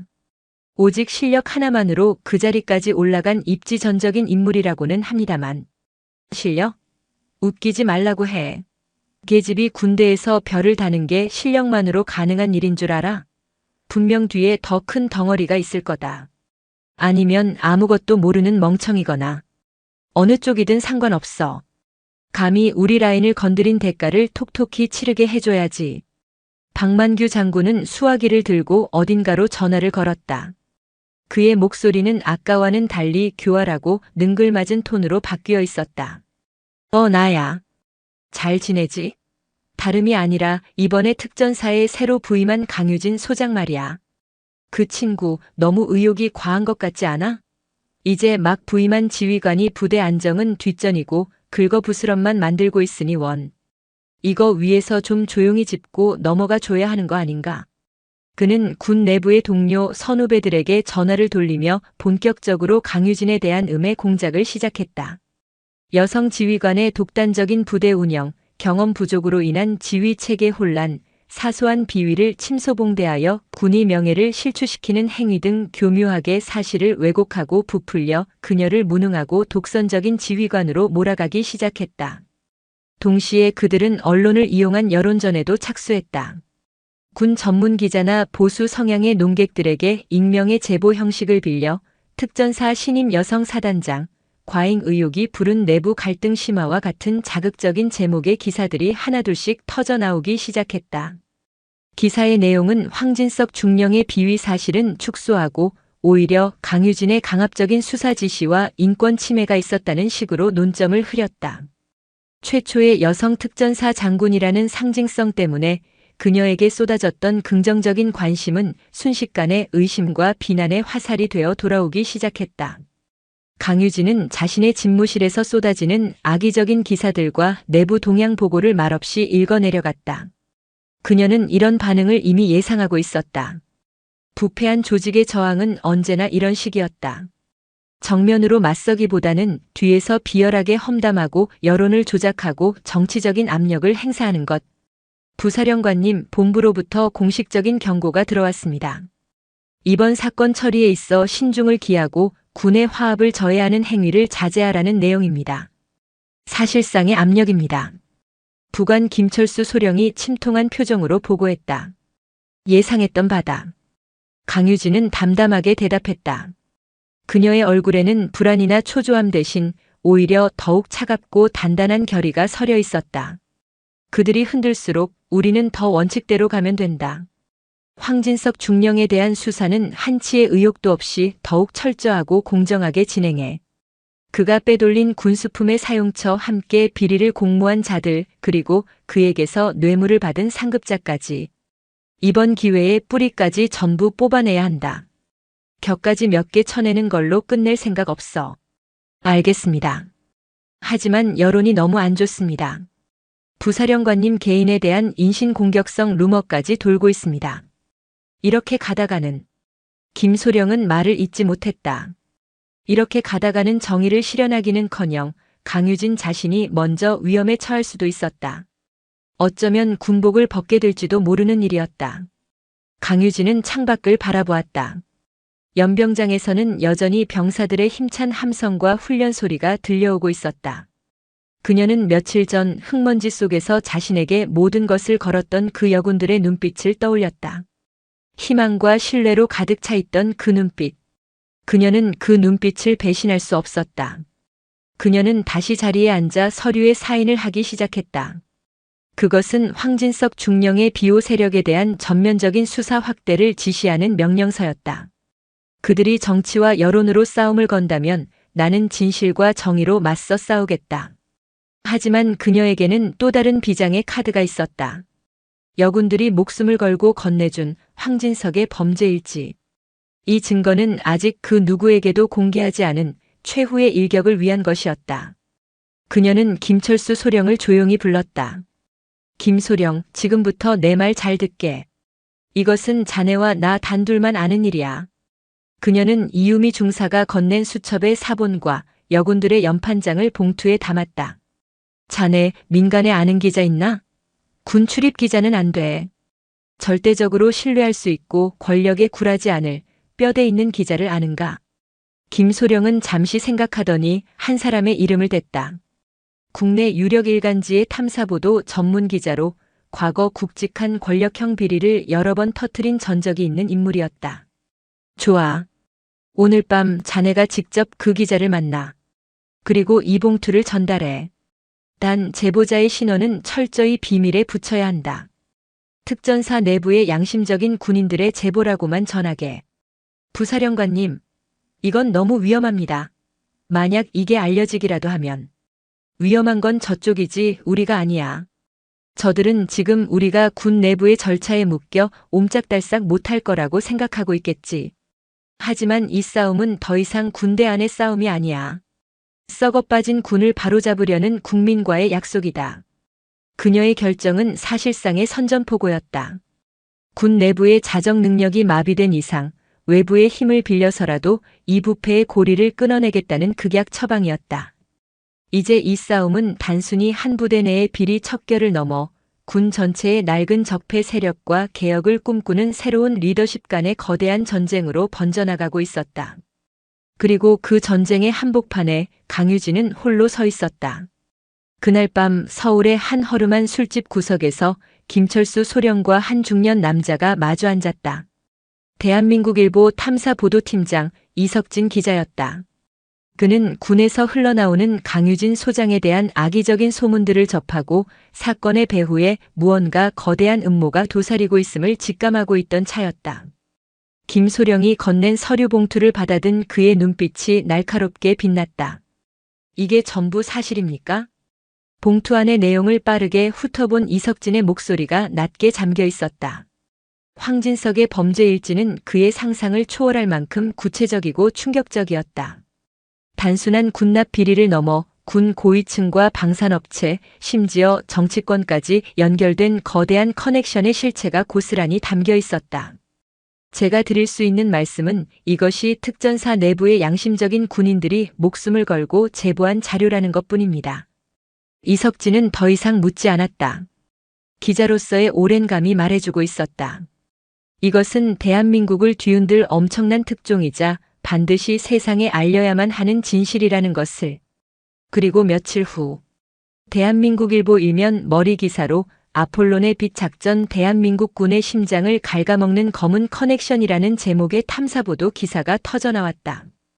기사는 황진석의 비밀 장부를 토대로 지난 수년간 군 내부에서 자행된 상상 초월의 비리들을 낱낱이 고발했다. 불량 군수품 납품, 유령 장비 구매를 통한 예산 횡령, 그리고 그 검은 돈이 박만규 장군을 비롯한 군 고위층에게 정기적으로 상납된 정황까지. 특히 훈련 중인 여군들을 상습적으로 성희롱하고 모욕했던 사실과 이를 항의하는 부사관에게 인사보복을 가했다는 내용은 국민들의 엄청난 분노를 샀다. 기사가 나간 직후 대한민국은 발칵 뒤집혔다. 인터넷 포털과 사회관계망 서비스는 군을 비판하는 여론으로 들끓었고 국방부 홈페이지는 마비될 지경이었다. 정치권에서도 여야 할 것 없이 진상규명을 촉구하는 목소리가 터져나왔고 시민단체들은 관련자들의 즉각적인 구속수사를 요구하는 시위를 벌였다. 강유진을 음해하고 사건을 덮으려 했던 박만규 장군과 그 일당은 전혀 예상치 못한 외부의 공격에 혼비백산했다. 자신들에게까지 불똥이 튈 것을 우려한 그들은 황진석과의 연결고리를 끊기 위해 분주하게 움직이기 시작했다. 거대해 보였던 카르텔의 균열이 가기 시작한 것이다. 상황이 이렇게 되자 국방부는 더 이상 사건을 축소하거나 은폐할 수 없었다. 대통령까지 직접 나서 군 기강 확립과 방산 비리 척결을 천명했고 결국 검찰과 군 검찰 감사원까지 참여하는 특별합동수사본부가 꾸려졌다. 사건은 더 이상 강유진 한 사람이 감당할 수 있는 수준을 넘어섰다. 그녀가 시작한 작은 나비의 날갯짓은 이제 대한민국군 전체를 뒤흔드는 거대한 태풍이 되어 있었다.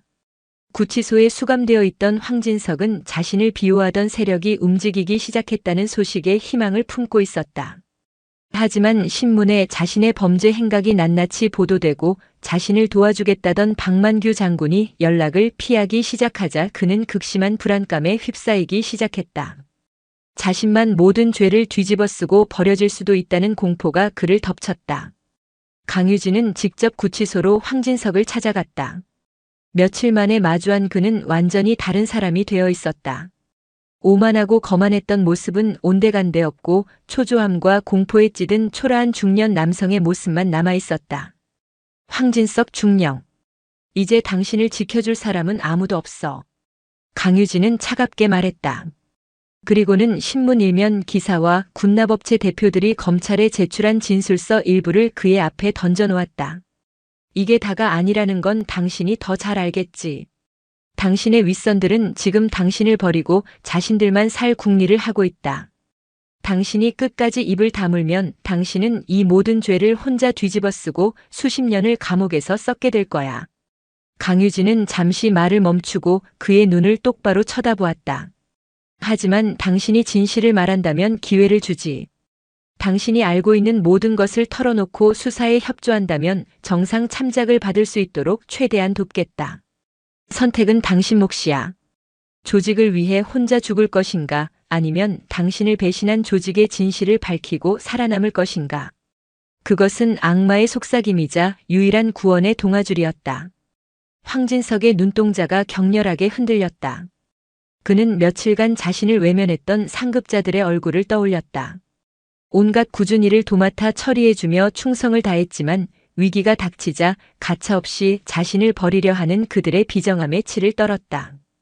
배신감과 복수심이 그의 마음속에서 들끓기 시작했다. 결국 그의 저항은 무너졌다. 말하겠소. 내가 아는 모든 것을 다 말하겠습니다. 황진석의 자백은 댐을 무너뜨리는 것과 같았다. 그의 입에서 쏟아져 나온 이름들은 군 전체를 경악하게 만들었다. 현역 장성, 예비역 고위 간부, 군과 유착된 정치인들까지. 대한민국을 지탱해야 할 안보의 축이 얼마나 깊고 추악하게 썩어 있었는지가 만천하에 드러나는 순간이었다. 합동수사본부의 수사가 본격적으로 시작되면서 대한민국군은 건군 이래 최대의 위기를 맞았다.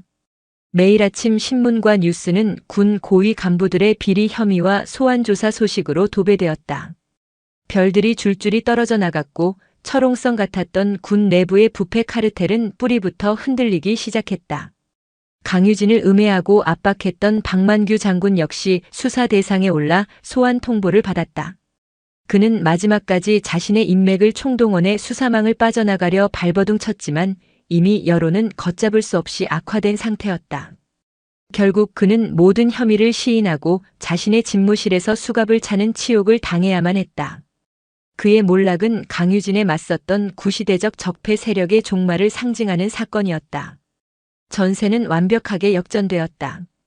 그녀의 외롭고 고독했던 싸움은 마침내 정의의 심판을 향한 거대한 행진으로 변모하고 있었다. 거대한 소용돌이의 중심에서 강유진은 오히려 한 걸음 물러나 자신의 자리를 묵묵히 지켰다. 그녀는 더 이상 전면에 나서지 않았다. 수사는 수사기관의 몫이었고 그녀의 역할은 이제 혼란에 빠진 부대를 안정시키고 상처받은 병사들을 다독이는 것이었다. 그녀가 시작한 싸움의 목적은 개인적인 복수나 영광이 아니었기에 그녀는 조용히 자신의 본분에 충실했다. 어느 맑은 가을날 707 특수임무단 연병장에서는 작은 행사가 열리고 있었다. 얼마 전 천리행군 훈련을 무사히 마친 여군 부사관들의 훈련 복귀 및 포상 수여식이었다.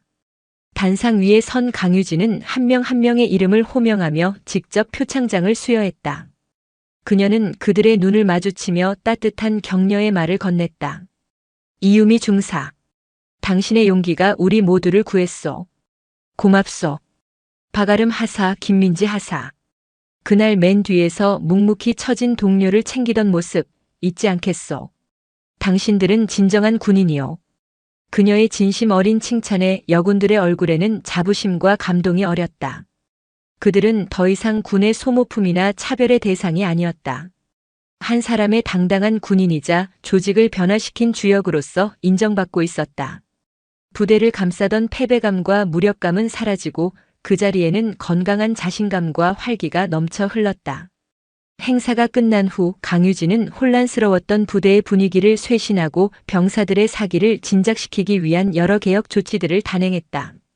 불필요한 관행과 부조리를 없애고 소통과 신뢰를 기반으로 한 새로운 병영 문화를 만들어 나가기 시작했다. 그녀는 더 이상 책상에 앉아 보고만 받는 지휘관이 아니었다. 수시로 훈련장을 찾고 병사 식당에서 병사들과 함께 식사하며 그들의 작은 목소리 하나하나에 귀를 기울였다. 그녀의 변화는 부대 전체에 긍정적인 영향을 미쳤다. 상급자들은 부하들을 존중하기 시작했고 부하들은 상급자를 진심으로 믿고 따랐다. 특히 여군들의 위상은 눈에 띄게 달라졌다. 그들은 더 이상 여군이라는 수식어에 갇히지 않고 오직 자신의 능력과 실력으로 평가받기 시작했다. 부대의 주요 보직에도 여성 군인들이 적극적으로 등용되었고 그들은 자신의 역량을 마음껏 발휘하며 부대의 전투력 향상에 기여했다. 시간이 흘러 황진석 중령과 그 일당에 대한 재판 결과가 나왔다. 주범이었던 황진석은 수십 개의 혐의가 모두 유죄로 인정되어 징역 15년이라는 중형을 선고받았다. 박만규 장군을 비롯한 연루자들 역시 법의 엄중한 심판을 피하지 못했다. 이 소식을 전해 들은 강유진은 집무실에서 조용히 눈을 감았다. 길고 길었던 싸움이 마침내 끝났음을 실감했다. 그녀는 많은 것을 잃을 뻔했지만 결국 더 소중한 것을 얻었다. 그것은 바로 사람의 마음, 병사들의 신뢰였다. 그날 저녁 그녀는 정복이 아닌 평상복 차림으로 용기를 내주었던 여군 부사관들과 조촐한 저녁 식사 자리를 가졌다. 계급과 직책을 떠나 한 사람의 동료이자 선배로서 함께하는 편안한 자리였다. 부사령관님 아니 언니라고 불러도 될까요? 한 젊은 하사가 수줍게 물었다. 강유진은 환하게 웃으며 고개를 끄덕였다. 부사령관님 덕분에 저희는 군 생활을 계속할 용기를 얻었습니다. 이제는 저희가 부사령관님의 든든한 버팀목이 되어드리겠습니다. 이유미 중사의 말에 모두가 고개를 끄덕였다. 그들의 눈에는 강유진을 향한 깊은 존경과 신뢰가 담겨 있었다. 강유진은 가슴 벅찬 감동을 느끼며 그들의 잔에 음료를 채워주었다. 창밖으로는 아름다운 저녁 노을이 지고 있었다.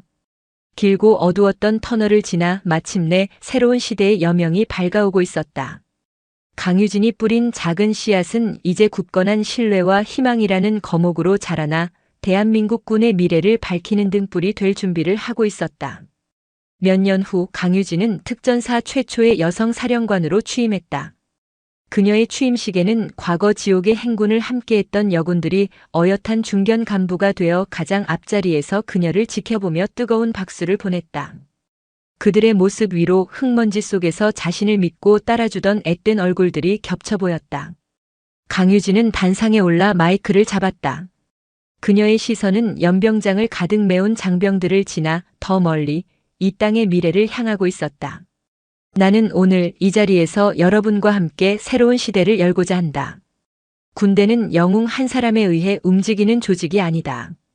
보이지 않는 곳에서 자신의 임무를 묵묵히 수행하는 수많은 보통 군인들의 신뢰와 헌신이 모여 비로소 강한 군대가 만들어지는 것이다. 부조리에 침묵하지 마라. 동료의 아픔을 외면하지 마라. 그리고 가장 중요한 것은 스스로를 믿으라. 여러분 한 사람 한 사람이 가진 힘과 용기가 모일 때 우리 군은 그리고 우리 조국은 더욱 강해질 것이다. 그녀의 연설이 끝나자 우레와 같은 박수와 함성이 연병장을 뒤흔들었다. 그것은 새로운 시대를 여는 희망의 포효이자 정의가 승리한 역사의 증언이었다. 강유진과 707 특수임무단 여군들이 보여준 이야기는 그렇게 세대를 넘어 영원한 전설로 남게 되었다. 이 아줌마가 정말 말하는 싹수가 노랗구만. 야, 당장 인형 끌어내. 이 소령의 말이 끝나기 무섭게 그는 박중희가 했던 것보다 훨씬 더 거칠게 서연의 어깨를 밀쳤다. 한 장교의 무례하고 거친 손짓 하나가 대한민국 최정예 부대의 골마 터지기 직전이었던 오만의 민낯과 부조리라는 거대한 판도라의 상자를 활짝 열어젖히게 됩니다. 청명한 가을 하늘 아래 여러분은 지금 어디에서 무엇을 하시면서 이 통쾌한 이야기에 귀 기울이고 계신가요? 여러분의 소중한 일상을 댓글로 공유해 주시며 소통해 주세요. 그리고 이야기가 여러분의 마음에 와닿으셨다면 구독과 좋아요로 저희 채널에 따뜻한 응원을 보내주세요. 여러분의 클릭 한 번이 더 좋은 이야기를 만드는 무한한 에너지가 됩니다. 구독자 여러분의 가정에 늘 건강과 행운이 가득하기를 기원하며 이야기 시작하겠습니다. 쾌청한 가을 하늘 아래 경기도 이천의 들판은 황금빛으로 물들어 있었다. 그 평화로운 풍경과 대조적으로 대한민국 육군 특수전 사령부 예하의 한 특수전 여단 정문에는 서슬퍼런 긴장감이 감돌았다. 철조망과 육중한 철문은 이곳이 보통의 장소가 아님을 웅변하고 있었다. 그 문 앞에 한 여성이 섰다. 김서연. 그녀는 짙은 선글라스에 편안한 재킷과 청바지 차림으로 언뜻 보기에는 주말을 맞아 아들을 면회 온 평범한 어머니처럼 보였다.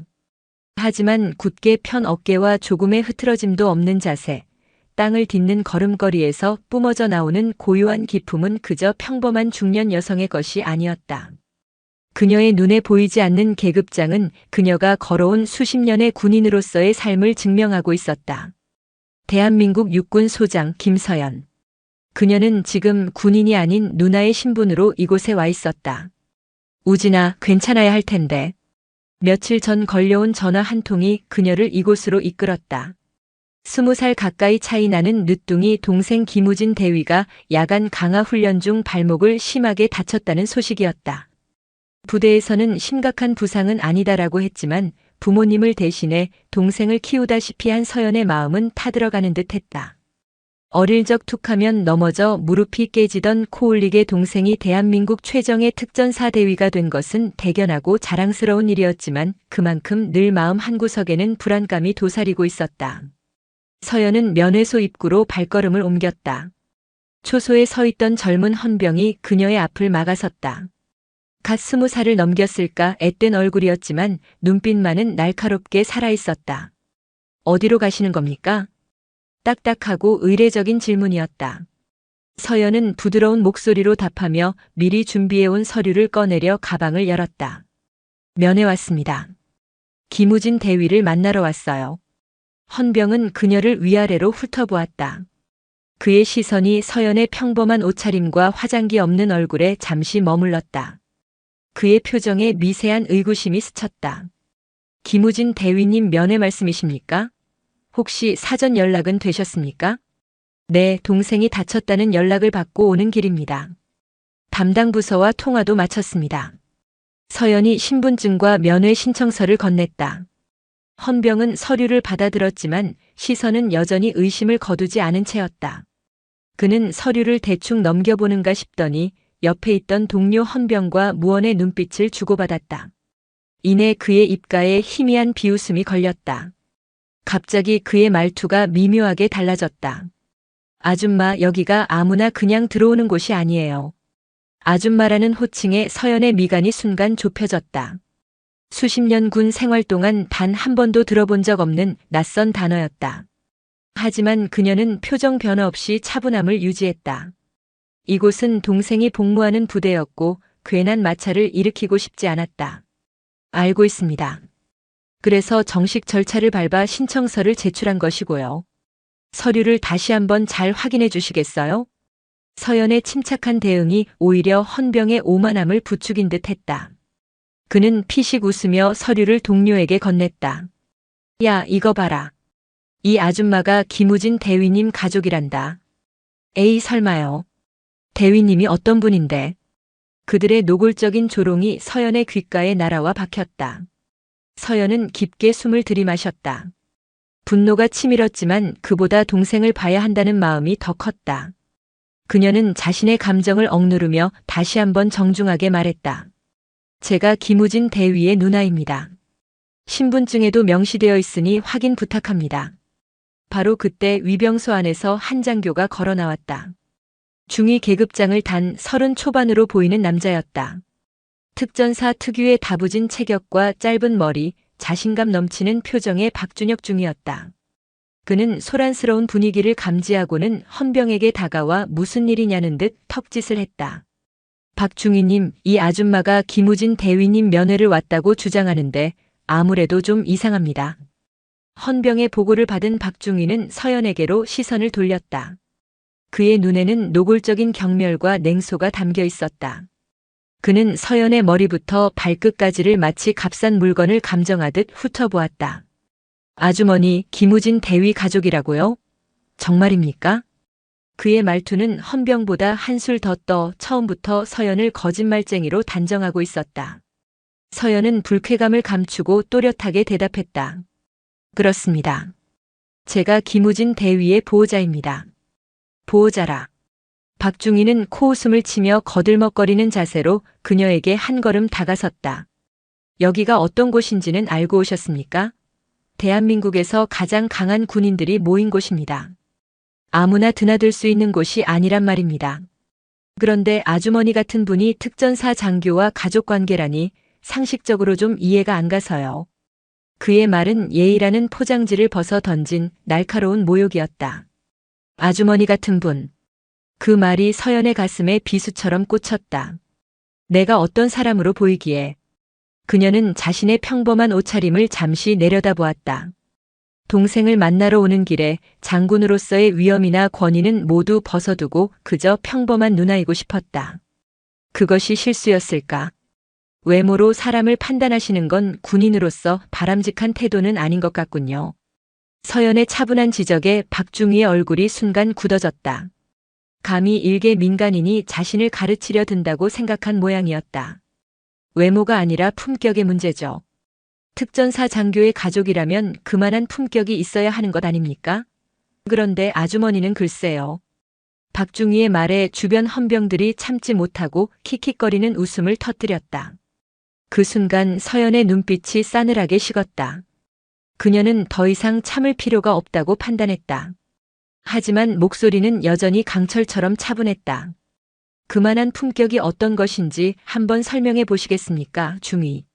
서연의 입에서 중위라는 정확한 계급 호칭이 나오자 박중희는 잠시 주춤했다. 하지만 이내 더 큰 오만함으로 자신의 당황을 감추었다. 그는 한 걸음 더 다가서더니 서연의 어깨를 손가락으로 툭 밀쳤다. 저기요. 그냥 돌아가세요. 여기는 아주머니가 구경이나 하러 올 곳이 아닙니다. 순간적인 충격에 서연의 몸이 살짝 뒤로 밀렸다. 하지만 그녀는 하체에 단단히 힘을 주고 중심을 잡았다. 오랜 세월 단련된 몸은 반사적으로 균형을 유지했다. 그녀의 눈빛이 선글라스 너머에서 번뜩였다. 내 몸에 손대지 마시오. 명령조의 단호한 어조. 목소리는 낮았지만 그 안에 담긴 위압감은 박중희의 오만한 기세를 순간적으로 얼어붙게 만들었다. 박중희는 자신의 손이 밀쳐진 것도 아닌데 마치 전기에 감전된 듯한 느낌에 저도 모르게 손을 거뒀다. 그러나 곧바로 자존심이 상한 듯 얼굴을 붉혔다. 뭐라고? 지금 군인한테 명령하는 거야? 아줌마가 뭔데? 박중희가 다시 그녀를 밀치기 위해 손을 뻗는 순간 서연은 번개처럼 그의 손목을 낚아챘다. 엄청난 속도와 정확성이었다. 악! 박중희의 입에서 짧은 비명이 터져 나왔다. 서연의 소나귀는 가늘었지만 마치 강철 클램프로 조이는 듯한 엄청난 악력이 느껴졌다. 그는 손목을 비틀어 빼내려 했지만 꿈쩍도 하지 않았다. 오히려 움직이려 할수록 뼈마디가 으스러지는 듯한 고통이 밀려왔다. 군인은 민간인을 보호해야 할 의무가 있지 함부로 위력을 행사하라고 있는 존재가 아닐 텐데. 서연이 조용히 말하며 그의 손목을 놓아주었다. 박중희는 비틀거리며 두어 걸음 물러나 고통스럽게 손목을 어루만졌다. 그의 얼굴은 당황과 분노 그리고 약간의 공포로 뒤섞여 있었다. 주변의 헌병들 역시 눈앞의 상황을 믿을 수 없다는 듯 입을 벌리고 있었다. 저 가냘픈 여인의 어디에서 저런 힘이 나온단 말인가. 지금 군시설 내에서 장교에게 폭력을 행사하다니. 당장 경비대에 넘겨야겠어.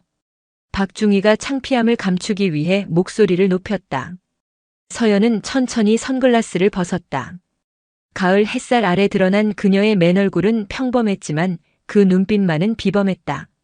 수많은 세월의 연륜과 강인한 의지, 그리고 모든 것을 꿰뚫어 보는 듯한 날카로운 통찰력이 담긴 눈이었다. 폭력이라. 내가 먼저 위협을 가했습니까? 아니면 중희가 먼저 내 몸에 손을 댔습니까? 신고하고 싶으면 얼마든지 하세요. 누가 더 곤란해질지는 지켜보면 알게 되겠지. 그녀의 목소리에는 조금의 흔들림도 없었다. 오히려 모든 상황을 지배하는 듯한 여유마저 느껴졌다. 박중희는 그 기세에 눌려 아무 말도 하지 못했다. 그때 위병소 너머에서 더 높은 계급의 장교가 나타났다. 소령 계급장을 단 40줄의 이태영 소령이었다. 그는 부대 내에서 강압적이고 권위적이기로 소문난 인물이었다. 무슨 소란이야. 이태영 소령의 호통에 박준혁 중위는 마치 구원자라도 만난 듯 달려가 상황을 보고했다. 그의 설명에는 서연이 먼저 폭력을 휘두른 것처럼 교묘한 과장이 섞여 있었다. 이 소령은 보고를 듣는 내내 서연을 탐탁지 않은 눈으로 훑어보았다. 그러니까 저 아주머니가 특전사 가족이라고 사칭하면서 소란을 피우고 있다는 건가? 그렇습니다. 심지어 군 장교에게 폭력까지 행사했습니다. 이 소령은 콧방귀를 뀌며 서연에게 다가왔다. 그는 박중희보다 더 노골적으로 그녀의 행색을 비웃었다. 아주머니, 어딜 감히 신성한 군부대에서 행패야. 특전사가 뭔지는 알고 나오셨나? 서연은 이태영 소령을 조용히 응시했다. 계급이 더 높을 뿐 박중희와 똑같은 오만함으로 가득 찬 눈빛이었다. 소령, 특전사의 정신이 무엇이라고 생각하시오? 갑작스러운 서연의 반문에 이 소령은 잠시 당황했지만 이내 거만한 표정으로 답했다. 부국 강병 멸사봉공. 그딴 건 인터넷만 찾아봐도 다 나옵니다. 그런 걸 외워와서 가족 행세라도 하려는 모양인데. 우리 특전사는 아주머니 같은 일반인과는 격이 다릅니다. 서연의 입가에 씁쓸한 미소가 번졌다. 일반인 격이 다르다. 그들이 내뱉는 말들은 군이 국민과 얼마나 멀어져 있는지를 보여주는 듯 했다. 군은 국민을 지키기 위해 존재하는 것이지 국민 위에 군림하기 위해 존재하는 것이 아니었다. 겉모습만 보고 사람을 재단하는 것이 바로 당신들의 격인가 보군요. 서연의 냉정한 지적에 이 소령의 얼굴이 시뻘게 달아올랐다. 그는 자신의 권위가 바닥에 떨어진 것 같은 모욕감을 느꼈다. 이 아줌마가 정말 말하는 싹수가 노랗구만. 야, 당장 2년 끌어내. 이 소령의 말이 끝나기 무섭게 그는 박중희가 했던 것보다 훨씬 더 거칠게 서연의 어깨를 밀쳤다. 시간 낭비 말고 집에 가서 밥이나 하시오. 여긴 당신이 올 곳이 아니니까. 서연의 몸이 휘청하며 뒤로 밀려났다. 하지만 이번에도 그녀는 넘어지지 않았다. 오히려 밀려난 반동을 이용해 몸을 회전하며 순식간에 이 소령의 손목을 꺾어 뒤로 비틀었다. 아! 박중희 때와는 비교도 할 수 없는 극심한 고통에 이 소령이 비명을 질렀다. 서연은 그가 저항할 틈도 주지 않고 그의 팔을 완전히 제압했다. 그녀의 동작은 군더더기 없이 간결하고 치명적이었다. 그것은 단순한 힘이 아니라 수십 년간 몸에 익힌 특수 무술의 정수였다. 군복을 입었다고 해서 민간인에게 함부로 폭력을 행사할 권리는 주어지지 않소. 그 군복의 무게를 진정으로 안다면 말이지. 차가운 서연의 목소리가 이 소령의 귓가에 울렸다. 주변의 모든 소음이 멎었다. 헌병들은 물론이고 방금 전까지 서연을 모욕하던 박중위조차 경악을 금치 못하고 얼어붙었다. 눈앞의 평범한 중년 여성은 그들이 상상하던 존재가 아니었다. 그녀는 괴물이었다. 혹은 그들이 감히 범접할 수 없는 어떤 존재였다. 상황이 걷잡을 수 없이 치닫던 바로 그 순간이었다. 부대 안쪽에서 다급한 발소리와 함께 누군가가 그들을 향해 외치며 달려오고 있었다. 누나, 누나 맞아요? 땀에 젖은 얼굴, 절뚝거리는 다리. 바로 그녀가 그토록 보고 싶어 했던 동생, 김우진 대위였다. 절뚝거리며 달려온 김우진 대위의 눈에 들어온 광경은 악몽 그 자체였다. 그토록 존경하고 따르던 누나가 부대 내에서 악명 높기로 소문난 이태영 소령의 팔을 꺾어 제압하고 있었다. 이 소령은 고통으로 얼굴이 하얗게 질려 있었고 박준혁 중위와 헌병들은 마치 시간이 멈춘 듯 넋을 잃고 서 있었다. 누나, 이게 무슨 일이야? 지금 뭐 하는 거야? 우진의 다급한 외침에 서연은 제압했던 이 소령의 팔을 스르르 놓아주었다. 풀려난 이 소령은 비틀거리며 물러나 꺾였던 손목을 부여잡고 거친 숨을 몰아쉬었다. 그의 눈에는 고통과 함께 믿을 수 없다는 경악과 치욕감이 서려 있었다. 우진은 절뚝이는 다리를 이끌고 누나와 소령 사이를 막아서듯 섰다. 그는 상황 파악이 전혀 되지 않았다. 그저 평생 누구에게 싫은 소리 한 번 못하고 살아온 바보처럼 착하기만 한 자신의 누나가 군 장교에게 그것도 소령에게 손찌검을 했다는 사실이 믿기지 않았다. 소령님 괜찮으십니까? 정말 죄송합니다. 저희 누나가 무슨 큰 실수를 한 모양입니다. 제가 대신 사과드리겠습니다. 우진은 이 소령에게 허리를 90도로 숙이며 필사적으로 사과했다. 어떻게든 이 상황을 수습해야 했다. 누나가 군부대에서 장교를 폭행한 죄로 연행되는 끔찍한 상상이 그의 머리를 스쳤다. 그러나 이 소령은 아무 대답도 하지 못했다. 그는 그저 충격받은 눈으로 서연을 쏘아볼 뿐이었다. 그의 머릿속은 저 여자의 정체는 대체 무엇인가라는 물음으로 가득 차 있었다. 우진은 다시 서연을 돌아보았다. 누나, 대체 왜 그랬어? 무슨 일인데 그래? 어서 소령님께 사과드려. 그는 안타까움과 원망이 뒤섞인 목소리로 누나를 다그쳤다. 그러나 서연의 표정은 조금의 동요도 없이 강철처럼 차가웠다. 그녀는 동생의 다급한 애원을 외면한 채 아직도 상황 파악을 못하고 있는 이태영 소령과 박준혁 중위를 향해 나직이 말했다. 사과를 해야 할 사람은 내가 아닌 것 같은데. 그 말에 우진은 기가 막혔다. 누나, 제발. 여긴 군대야. 누나가 생각하는 그런 곳이 아니라고. 그래, 군대지. 서연이 동생의 말을 받았다. 그녀는 우진의 어깨를 부드럽게 감싸 뒤로 물렸다. 그리고 다시 두 장교를 향해 섰다. 군대이기에 더욱 그래서는 안 되는 것이고 군인이기에 더욱 지켜야 할 것이 있는 법이다. 당신들은 오늘 군복을 입고 군인의 명예를 더럽혔다. 그녀의 목소리는 조용했지만 그 안에 실린 무게감은 위병소 주변의 공기를 짓누르는 듯 했다. 박준혁 중위는 저도 모르게 마른 침을 삼켰다. 이태영 소령은 치욕감에 얼굴을 붉히며 소리치려 했지만 아까 손목에서 느꼈던 압도적인 힘의 공포가 그의 목소리를 앗아갔다. 우진은 이 모든 상황이 비현실적이었다. 누나가 왜 저러는지, 저 장교들은 왜 아무 말도 못하는지 도무지 이해할 수 없었다. 그는 어떻게든 누나를 이곳에서 데리고 나가야겠다고 생각했다. 소령님, 중위님, 다시 한번 정말 죄송합니다. 저희 누나가 민간인이라 군대의 규율이나 질서를 잘 몰라서 잠시 이성을 잃은 모양입니다. 너그럽게 용서해 주십시오. 우진의 민간인이라는 단어가 결정적인 한방아쇠가 되었다. 그 말을 듣는 순간 서연의 눈빛이 한순간 깊고 서늘하게 가라앉았다. 그녀는 더 이상 이 무례하고 어리석은 연극을 계속할 필요가 없다고 결론 내렸다. 우진아. 서연이 나직이 동생을 불렀다. 이분들이 나를 이렇게 대한 건 내가 민간인이라서가 아니야. 그저 자신들보다 약하고 보잘것없어 보였기 때문이다. 군인이 국민을 대하는 태도가 이래서는 안 된다는 걸 오늘 확실히 가르쳐줘야겠다. 말을 마친 서연은 천천히 자신의 재킷 안주머니로 손을 가져갔다. 그 느리고 절제된 움직임에 모두의 시선이 집중되었다. 그녀의 손에 들려 나온 것은 짙은 갈색 가죽으로 된 낡았지만 기품 있는 신분증 케이스였다. 이태영 소령과 박준혁 중위는 직감했다. 저 안에 자신들의 운명을 뒤바꿔 놓을 무언가가 들어있다는 것을. 서연은 케이스를 열어젖혔다. 찰칵하는 작은 소리와 함께 가을 햇살이 케이스 안의 금속 문양에 반사되어 눈부시게 빛났다. 내 신분을 확인하고 싶다고 했지. 서연이 케이스를 이태영 소령의 눈앞에 들어보였다. 똑똑히 확인하시오. 당신들이 아줌마라 부르며 모욕하고 격이 다르다며 밀쳐냈던 사람이 누구인지. 이태영 소령의 눈동자가 급격하게 흔들리기 시작했다.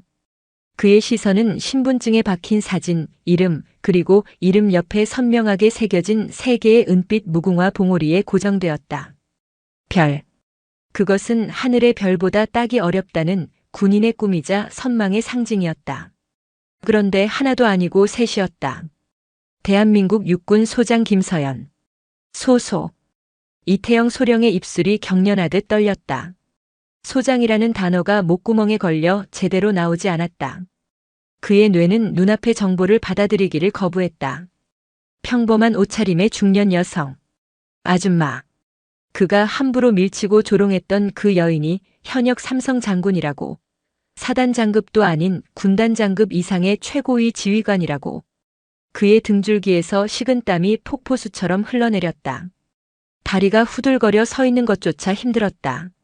옆에서 그 신분증을 곁눈질로 확인한 박준혁 중위는 이미 얼굴이 사색이 되어 있었다. 그는 쿵 하고 심장이 바닥으로 떨어지는 소리를 들었다. 자신의 군 생활은, 아니 인생은 여기서 끝났다는 절망감이 온몸을 덮쳤다.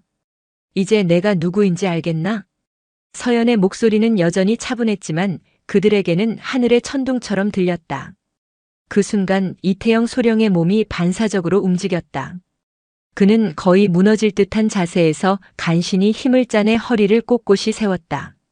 그리고 군인으로서 할 수 있는 최고의 경의를 담아 그의 군 생활 전체를 통틀어 가장 절도 있는 동작으로 거수경례를 붙였다. 충, 성, 소 소장님, 미처 몰라 배웠습니다. 그의 목소리는 공포에 질려 심하게 갈라져 나왔다. 그의 경례를 신호탄으로 박준혁 중위와 너클 잃고 있던 헌병들까지 일제히 경례를 했다.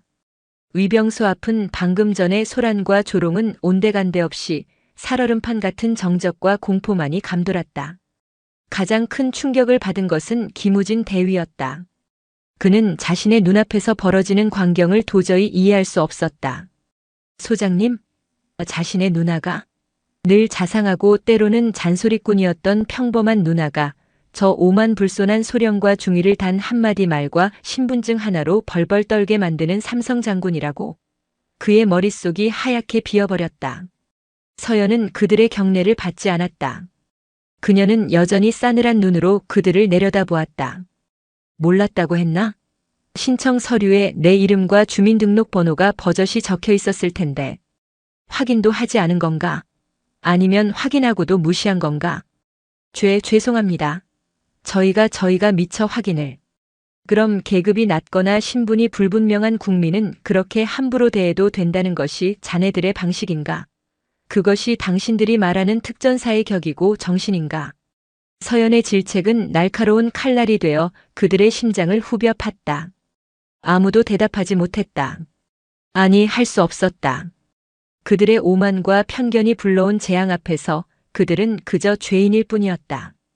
바로 그때 위병소 안쪽에서 또 다른 인물이 황급히 달려나왔다.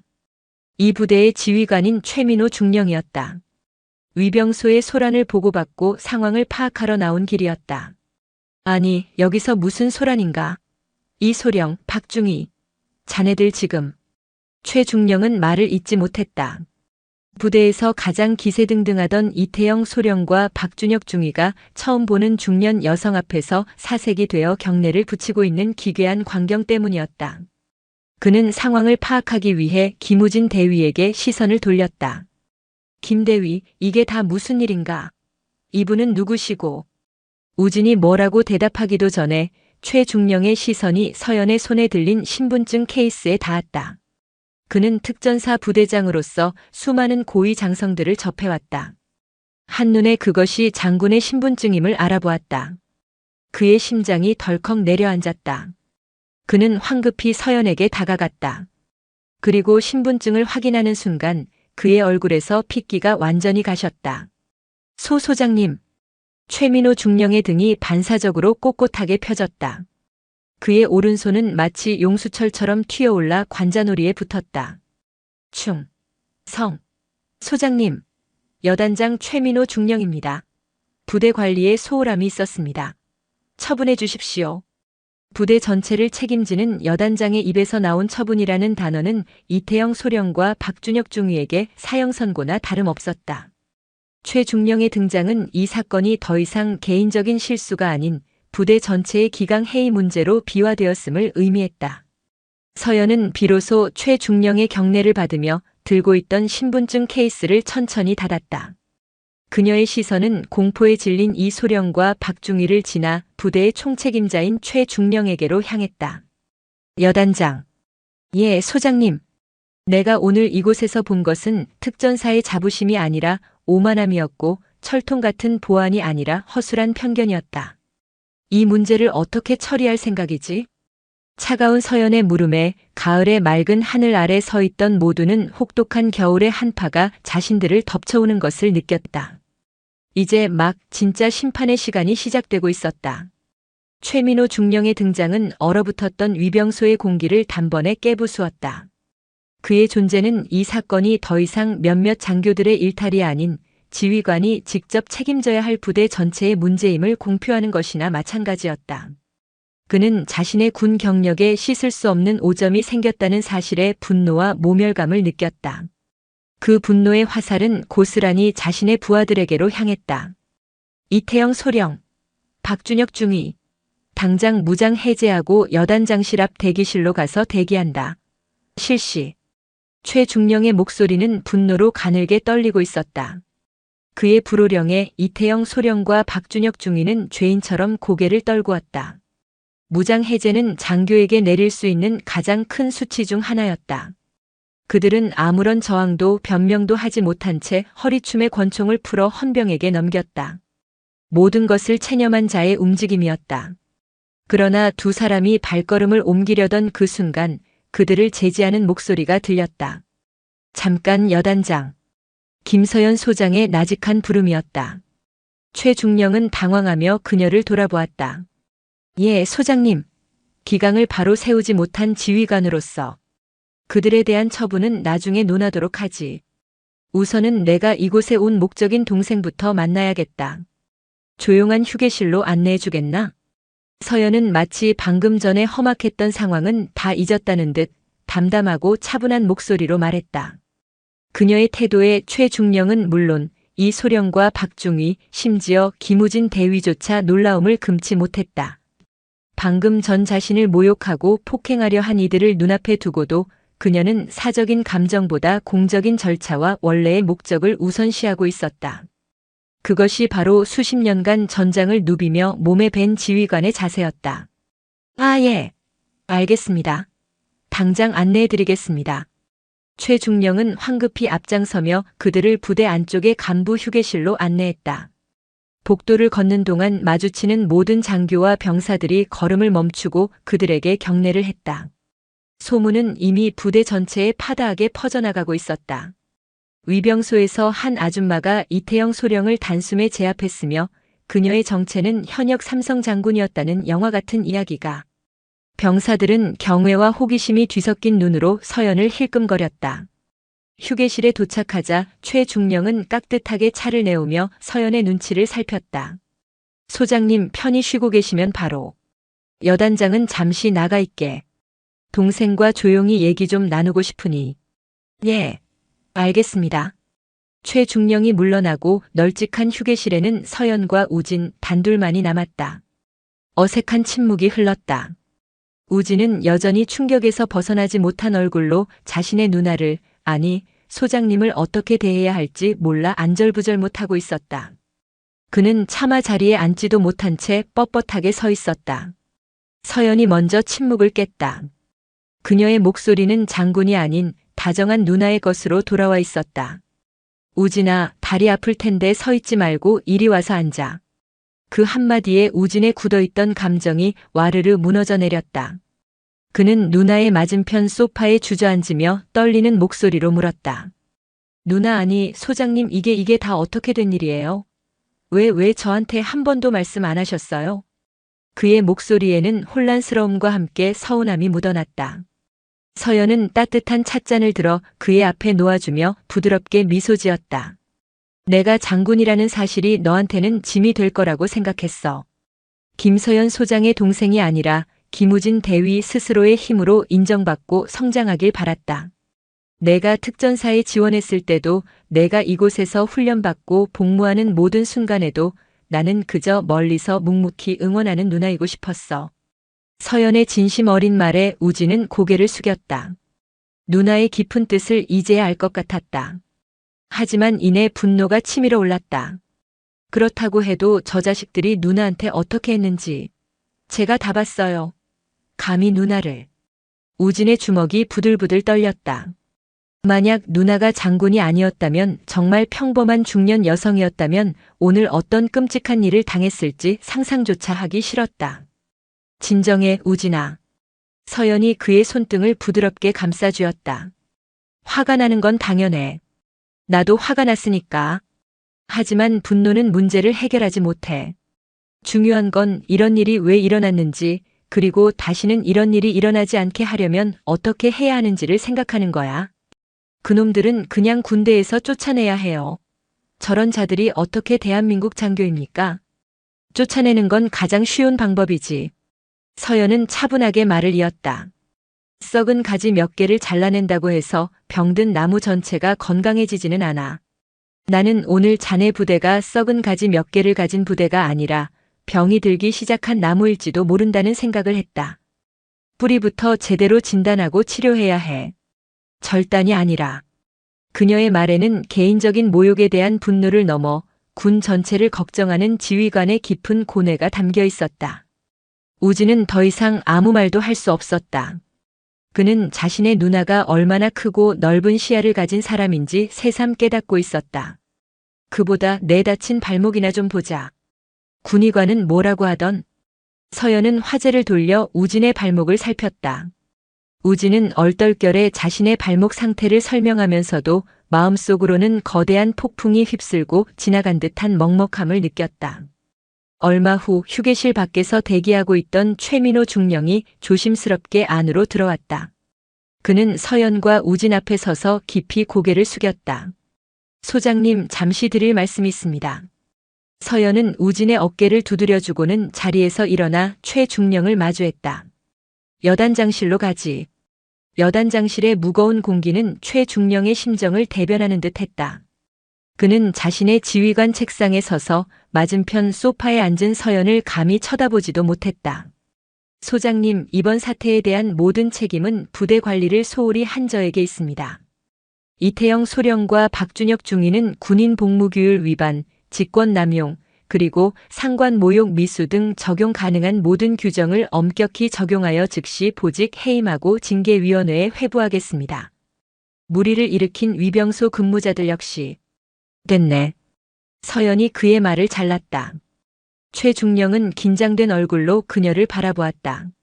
내가 원하는 건 몇몇 장교들의 군복을 벗기는 게 아니야. 여단장. 예, 소장님. 나는 자네 부대원들의 정신에 박힌 오만한 특권 의식을 벗겨내고 싶다. 군인이 입는 군복은 국민 위에 군림하라는 갑옷이 아니라 국민을 위해 희생하라는 수의임을 나는 그들이 깨닫길 바라네. 서연의 말 한마디 한마디는 최중령의 가슴에 무겁게 내려앉았다. 소장님, 원하시는 바를 말씀해 주십시오. 무엇이든 즉각 조치하겠습니다. 징계는 여단장의 권한에 맡기겠네. 최소한의 책임을 묻되 그들이 군복을 벗는 일은 없도록 하게. 대신 그 두 장교가 직접 교관이 되어 국민을 대하는 군인의 자세에 대한 특별 교육 프로그램을 만들어 부대 전체에 실시하도록. 자신들의 과오를 스스로 반성하고 그 경험을 바탕으로 후배들을 가르치게 하는 것. 그것이 내가 생각하는 가장 효과적인 치료법이다. 최중령은 서연의 제안에 큰 충격을 받았다. 그는 당연히 관련자 전원을 일벌백계하여 군기를 바로잡으라는 명령이 내려올 것이라 예상했다. 그러나 서연은 처벌과 보복이 아닌 교육과 성찰을 통한 근본적인 변화를 요구하고 있었다. 그는 진정한 리더의 품격이 무엇인지 온몸으로 느끼고 있었다. 그리고 면회객 응대 매뉴얼을 전면 재검토하게, 신분이나 행색으로 사람을 판단하는 일이 없도록 모든 절차를 원칙에 맞게, 그러나 따뜻한 마음으로 대할 수 있도록 시스템을 뜯어고치란 말이다. 알겠습니다, 소장님. 소장님의 깊은 뜻 반드시 받들어 부대를 쇄신하겠습니다. 최중령은 진심에서 우러나온 존경심을 담아 거수경례를 했다. 그의 눈에는 이 부대를 바꿀 수 있다는 희망의 빛이 감돌고 있었다. 한편 여단장실 밖 대기실에 앉아있던 이태영 소령과 박준혁 중위는 죽음의 시간을 보내고 있었다. 그들의 머릿속은 온갖 최악의 시나리오로 가득했다. 불명예 전역, 군사재판, 남은 인생을 죄인으로 살아가야 할지도 모른다는 공포가 그들을 짓눌렀다. 끝났어. 박준혁 중위가 망연자실한 목소리로 중얼거렸다. 이태영 소령은 아무 대답도 하지 않았다. 그는 자신의 어리석었던 행동, 오만했던 말들을 곱씹으며 지독한 후회에 몸을 떨고 있었다. 바로 그때 여단장실 문이 열리고 최민호 중령이 나왔다. 두 사람은 반사적으로 자리에서 벌떡 일어났다. 최 중령은 이전과는 다른 복잡하고 무거운 눈빛으로 그들을 바라보았다. 그리고 잠시의 침묵 끝에 입을 열었다. 자네들 군복 벗을 각오는 되어 있겠지. 그 한마디에 두 사람의 얼굴이 하얗게 질렸다. 그러나 이어지는 최 중령의 말은 그들이 전혀 예상하지 못했던 것이었다. 최민호 중령의 말은 사형 선고와도 같았다. 이태영 소령과 박준혁 중위는 모든 것을 체념한 채 이어질 해임 명령을 기다렸다. 그러나 최 중령의 입에서 나온 말은 그들의 예상을 완전히 빗나가는 것이었다. 하지만 소장님께서 자네들에게 마지막 기회를 주셨다. 최 중령은 착잡한 표정으로 말을 이었다. 군복을 벗는 대신 자네들의 그 오만하고 썩어빠진 정신을 스스로 도려내고 그 자리에 새로운 군인 정신을 채워넣을 기회를 말이다. 두 사람의 눈이 의문으로 가득 찼다. 기회라니. 대체 무슨 의미인가? 두 사람은 지금부터 부대 내 모든 장병을 대상으로 하는 대국민 응대 및 군인 품격 향상 특별 교육 프로그램의 책임 교관으로 임명한다. 교육 자료부터 강의까지 모든 것을 자네들이 직접 준비해. 그리고 첫 강의는 오늘 위병소에서 자네들이 저지른 모든 과오를 단 하나도 숨기지 말고 병사들 앞에서 고백하는 것으로 시작하도록. 이것이 소장님의 명령이다. 순간 두 사람은 자신의 귀를 의심했다. 차라리 징계위원회에 회부되어 불명예 전역을 당하는 것이 낫다고 생각했다. 매일 매순간 자신의 가장 치욕스러운 잘못을 곱씹고 그것을 부하들 앞에서 가르치라는 명령. 그것은 육체적인 형벌보다 더 잔인하고 혹독한 정신적인 형벌이었다. 하지만 그 형벌 속에는 다시 한번 제대로 된 군인이 되어보라는 깊은 뜻이 담겨 있음을 그들은 어렴풋이 느낄 수 있었다. 그것은 단순한 처벌이 아닌 뼈를 깎는 성찰을 통한 재탄생의 기회였다. 알겠습니다. 이태영 소령이 떨리는 목소리로 그러나 분명하게 대답했다. 그의 눈에는 절망 대신 기묘한 결의가 서려 있었다. 박준혁 중위 역시 굳은 표정으로 고개를 끄덕였다. 모든 정리가 끝나고 김서연 소장이 부대를 떠날 시간이 되었다. 그녀가 동생 우진과 함께 휴게실을 나섰을 때 복도와 현관 앞에는 부대의 모든 간부들이 도열해 있었다. 그녀가 처음 이곳에 도착했을 때와는 180도 다른 풍경이었다. 모두가 그녀를 향해 깍듯한 경의를 표했다. 서연은 동생의 어깨를 두드리며 마지막 인사를 나눴다. 몸 조심하고 훈련도 중요하지만 늘 안전이 먼저다. 알았지? 네, 누나. 그리고 정말 고맙고 죄송해요. 우진의 눈가가 붉어졌다. 자신의 누나가 겪었을 모욕감과 그럼에도 불구하고 보여준 대범함에 만감이 교차했다. 사내 새끼가 울기는. 누나 간다. 가끔 전화하고. 서연은 씩씩하게 웃으며 동생의 등을 한번 툭 쳐주고는 최민호 중령이 열어주는 차량 뒷좌석에 올랐다. 차가 천천히 정문을 향해 움직이기 시작했다. 도열한 간부들이 일제히 거수 경례를 했다. 그 대열의 가장 끝 위병소 옆에는 이태영 소령과 박준혁 중위가 서 있었다. 차가 그들 앞을 지나는 순간 두 사람은 그들의 군 생활을 통틀어 가장 진심이 담긴 경례를 올렸다. 그들의 눈빛에는 더 이상 오만함이나 비굴함이 없었다. 깊은 반성과 함께 새로운 시작에 대한 무거운 책임감이 담겨 있었다. 차창 너머로 그 모습을 본 서연의 입가에 누구도 모를 희미한 미소가 잠시 스쳐 지나갔다. 3개월 후 특수전여단 대강당. 강단에는 이태영 소령이 서 있었다. 그의 앞에는 갓 부임한 신임 하사들과 장교들이 굳은 표정으로 앉아 있었다. 그는 마이크를 잡고 잠시 숨을 골랐다. 여러분, 저는 오늘 제 군 생활에서 가장 부끄럽고 치욕스러웠던 이야기를 하려고 합니다. 지금부터 제가 하는 이야기는 꾸며낸 것이 아닌 불과 3달 전 바로 이곳에서 제가 직접 겪은 실화입니다. 그는 담담하게 그날의 일을 이야기하기 시작했다. 한 중년 여성을 아줌마라고 부르며 무시했던 일, 그녀의 외양만 보고 함부로 판단했던 자신의 오만함, 그리고 그녀가 현역 삼성 장군이었음을 알게 되었을 때 느꼈던 공포와 절망까지. 강당 안은 숨소리 하나 들리지 않는 정적에 휩싸였다. 여러분은 지금 제 이야기가 우습거나 혹은 제가 불쌍하게 보일지도 모르겠습니다. 하지만 저는 그날 군복을 벗는 것보다 더 큰 것을 잃을 뻔했습니다. 바로 군인으로서의 명예와 자부심입니다. 소장님께서는 저의 군복이 아닌 저의 썩어빠진 정신을 꾸짖으셨습니다. 그리고 다시 채울 기회를 주셨습니다. 그의 목소리는 떨림없이 진솔했다. 그의 강의는 더 이상 딱딱한 이론 교육이 아니었다. 그것은 한 인간의 처절한 반성이 담긴 고백이자 후배 군인들을 향한 간절한 가르침이었다. 그날 이후 부대는 눈에 띄게 달라졌다. 위병소 근무자들의 언행은 한결같이 정중하고 친절해졌다.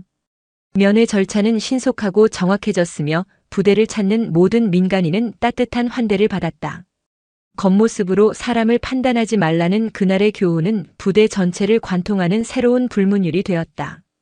이태영 소령과 박준혁 중위는 부대에서 가장 엄격하지만 동시에 가장 존경받는 교관이 되었다. 다시 한 개월 후 김서연 소장의 집무실. 창밖으로 국방부 청사의 너른 전경이 내다보이는 오후였다. 책상 위에 전화벨이 울렸다. 동생 우진이었다. 충성. 누나 잘 지내? 그래, 웬일이냐? 또 어디 다친 건 아니고? 서연의 목소리에는 여전히 걱정이 묻어났다. 전화기 너머로 우진의 밝은 웃음소리가 들려왔다. 아니거든. 좋은 소식 있어서 전화했지. 우리 부대 이번에 대민지원 최우수 부대로 선정돼서 사령관님 표창 받았다. 어머, 그래? 장하다. 우리 부대. 다 누나 덕분이야.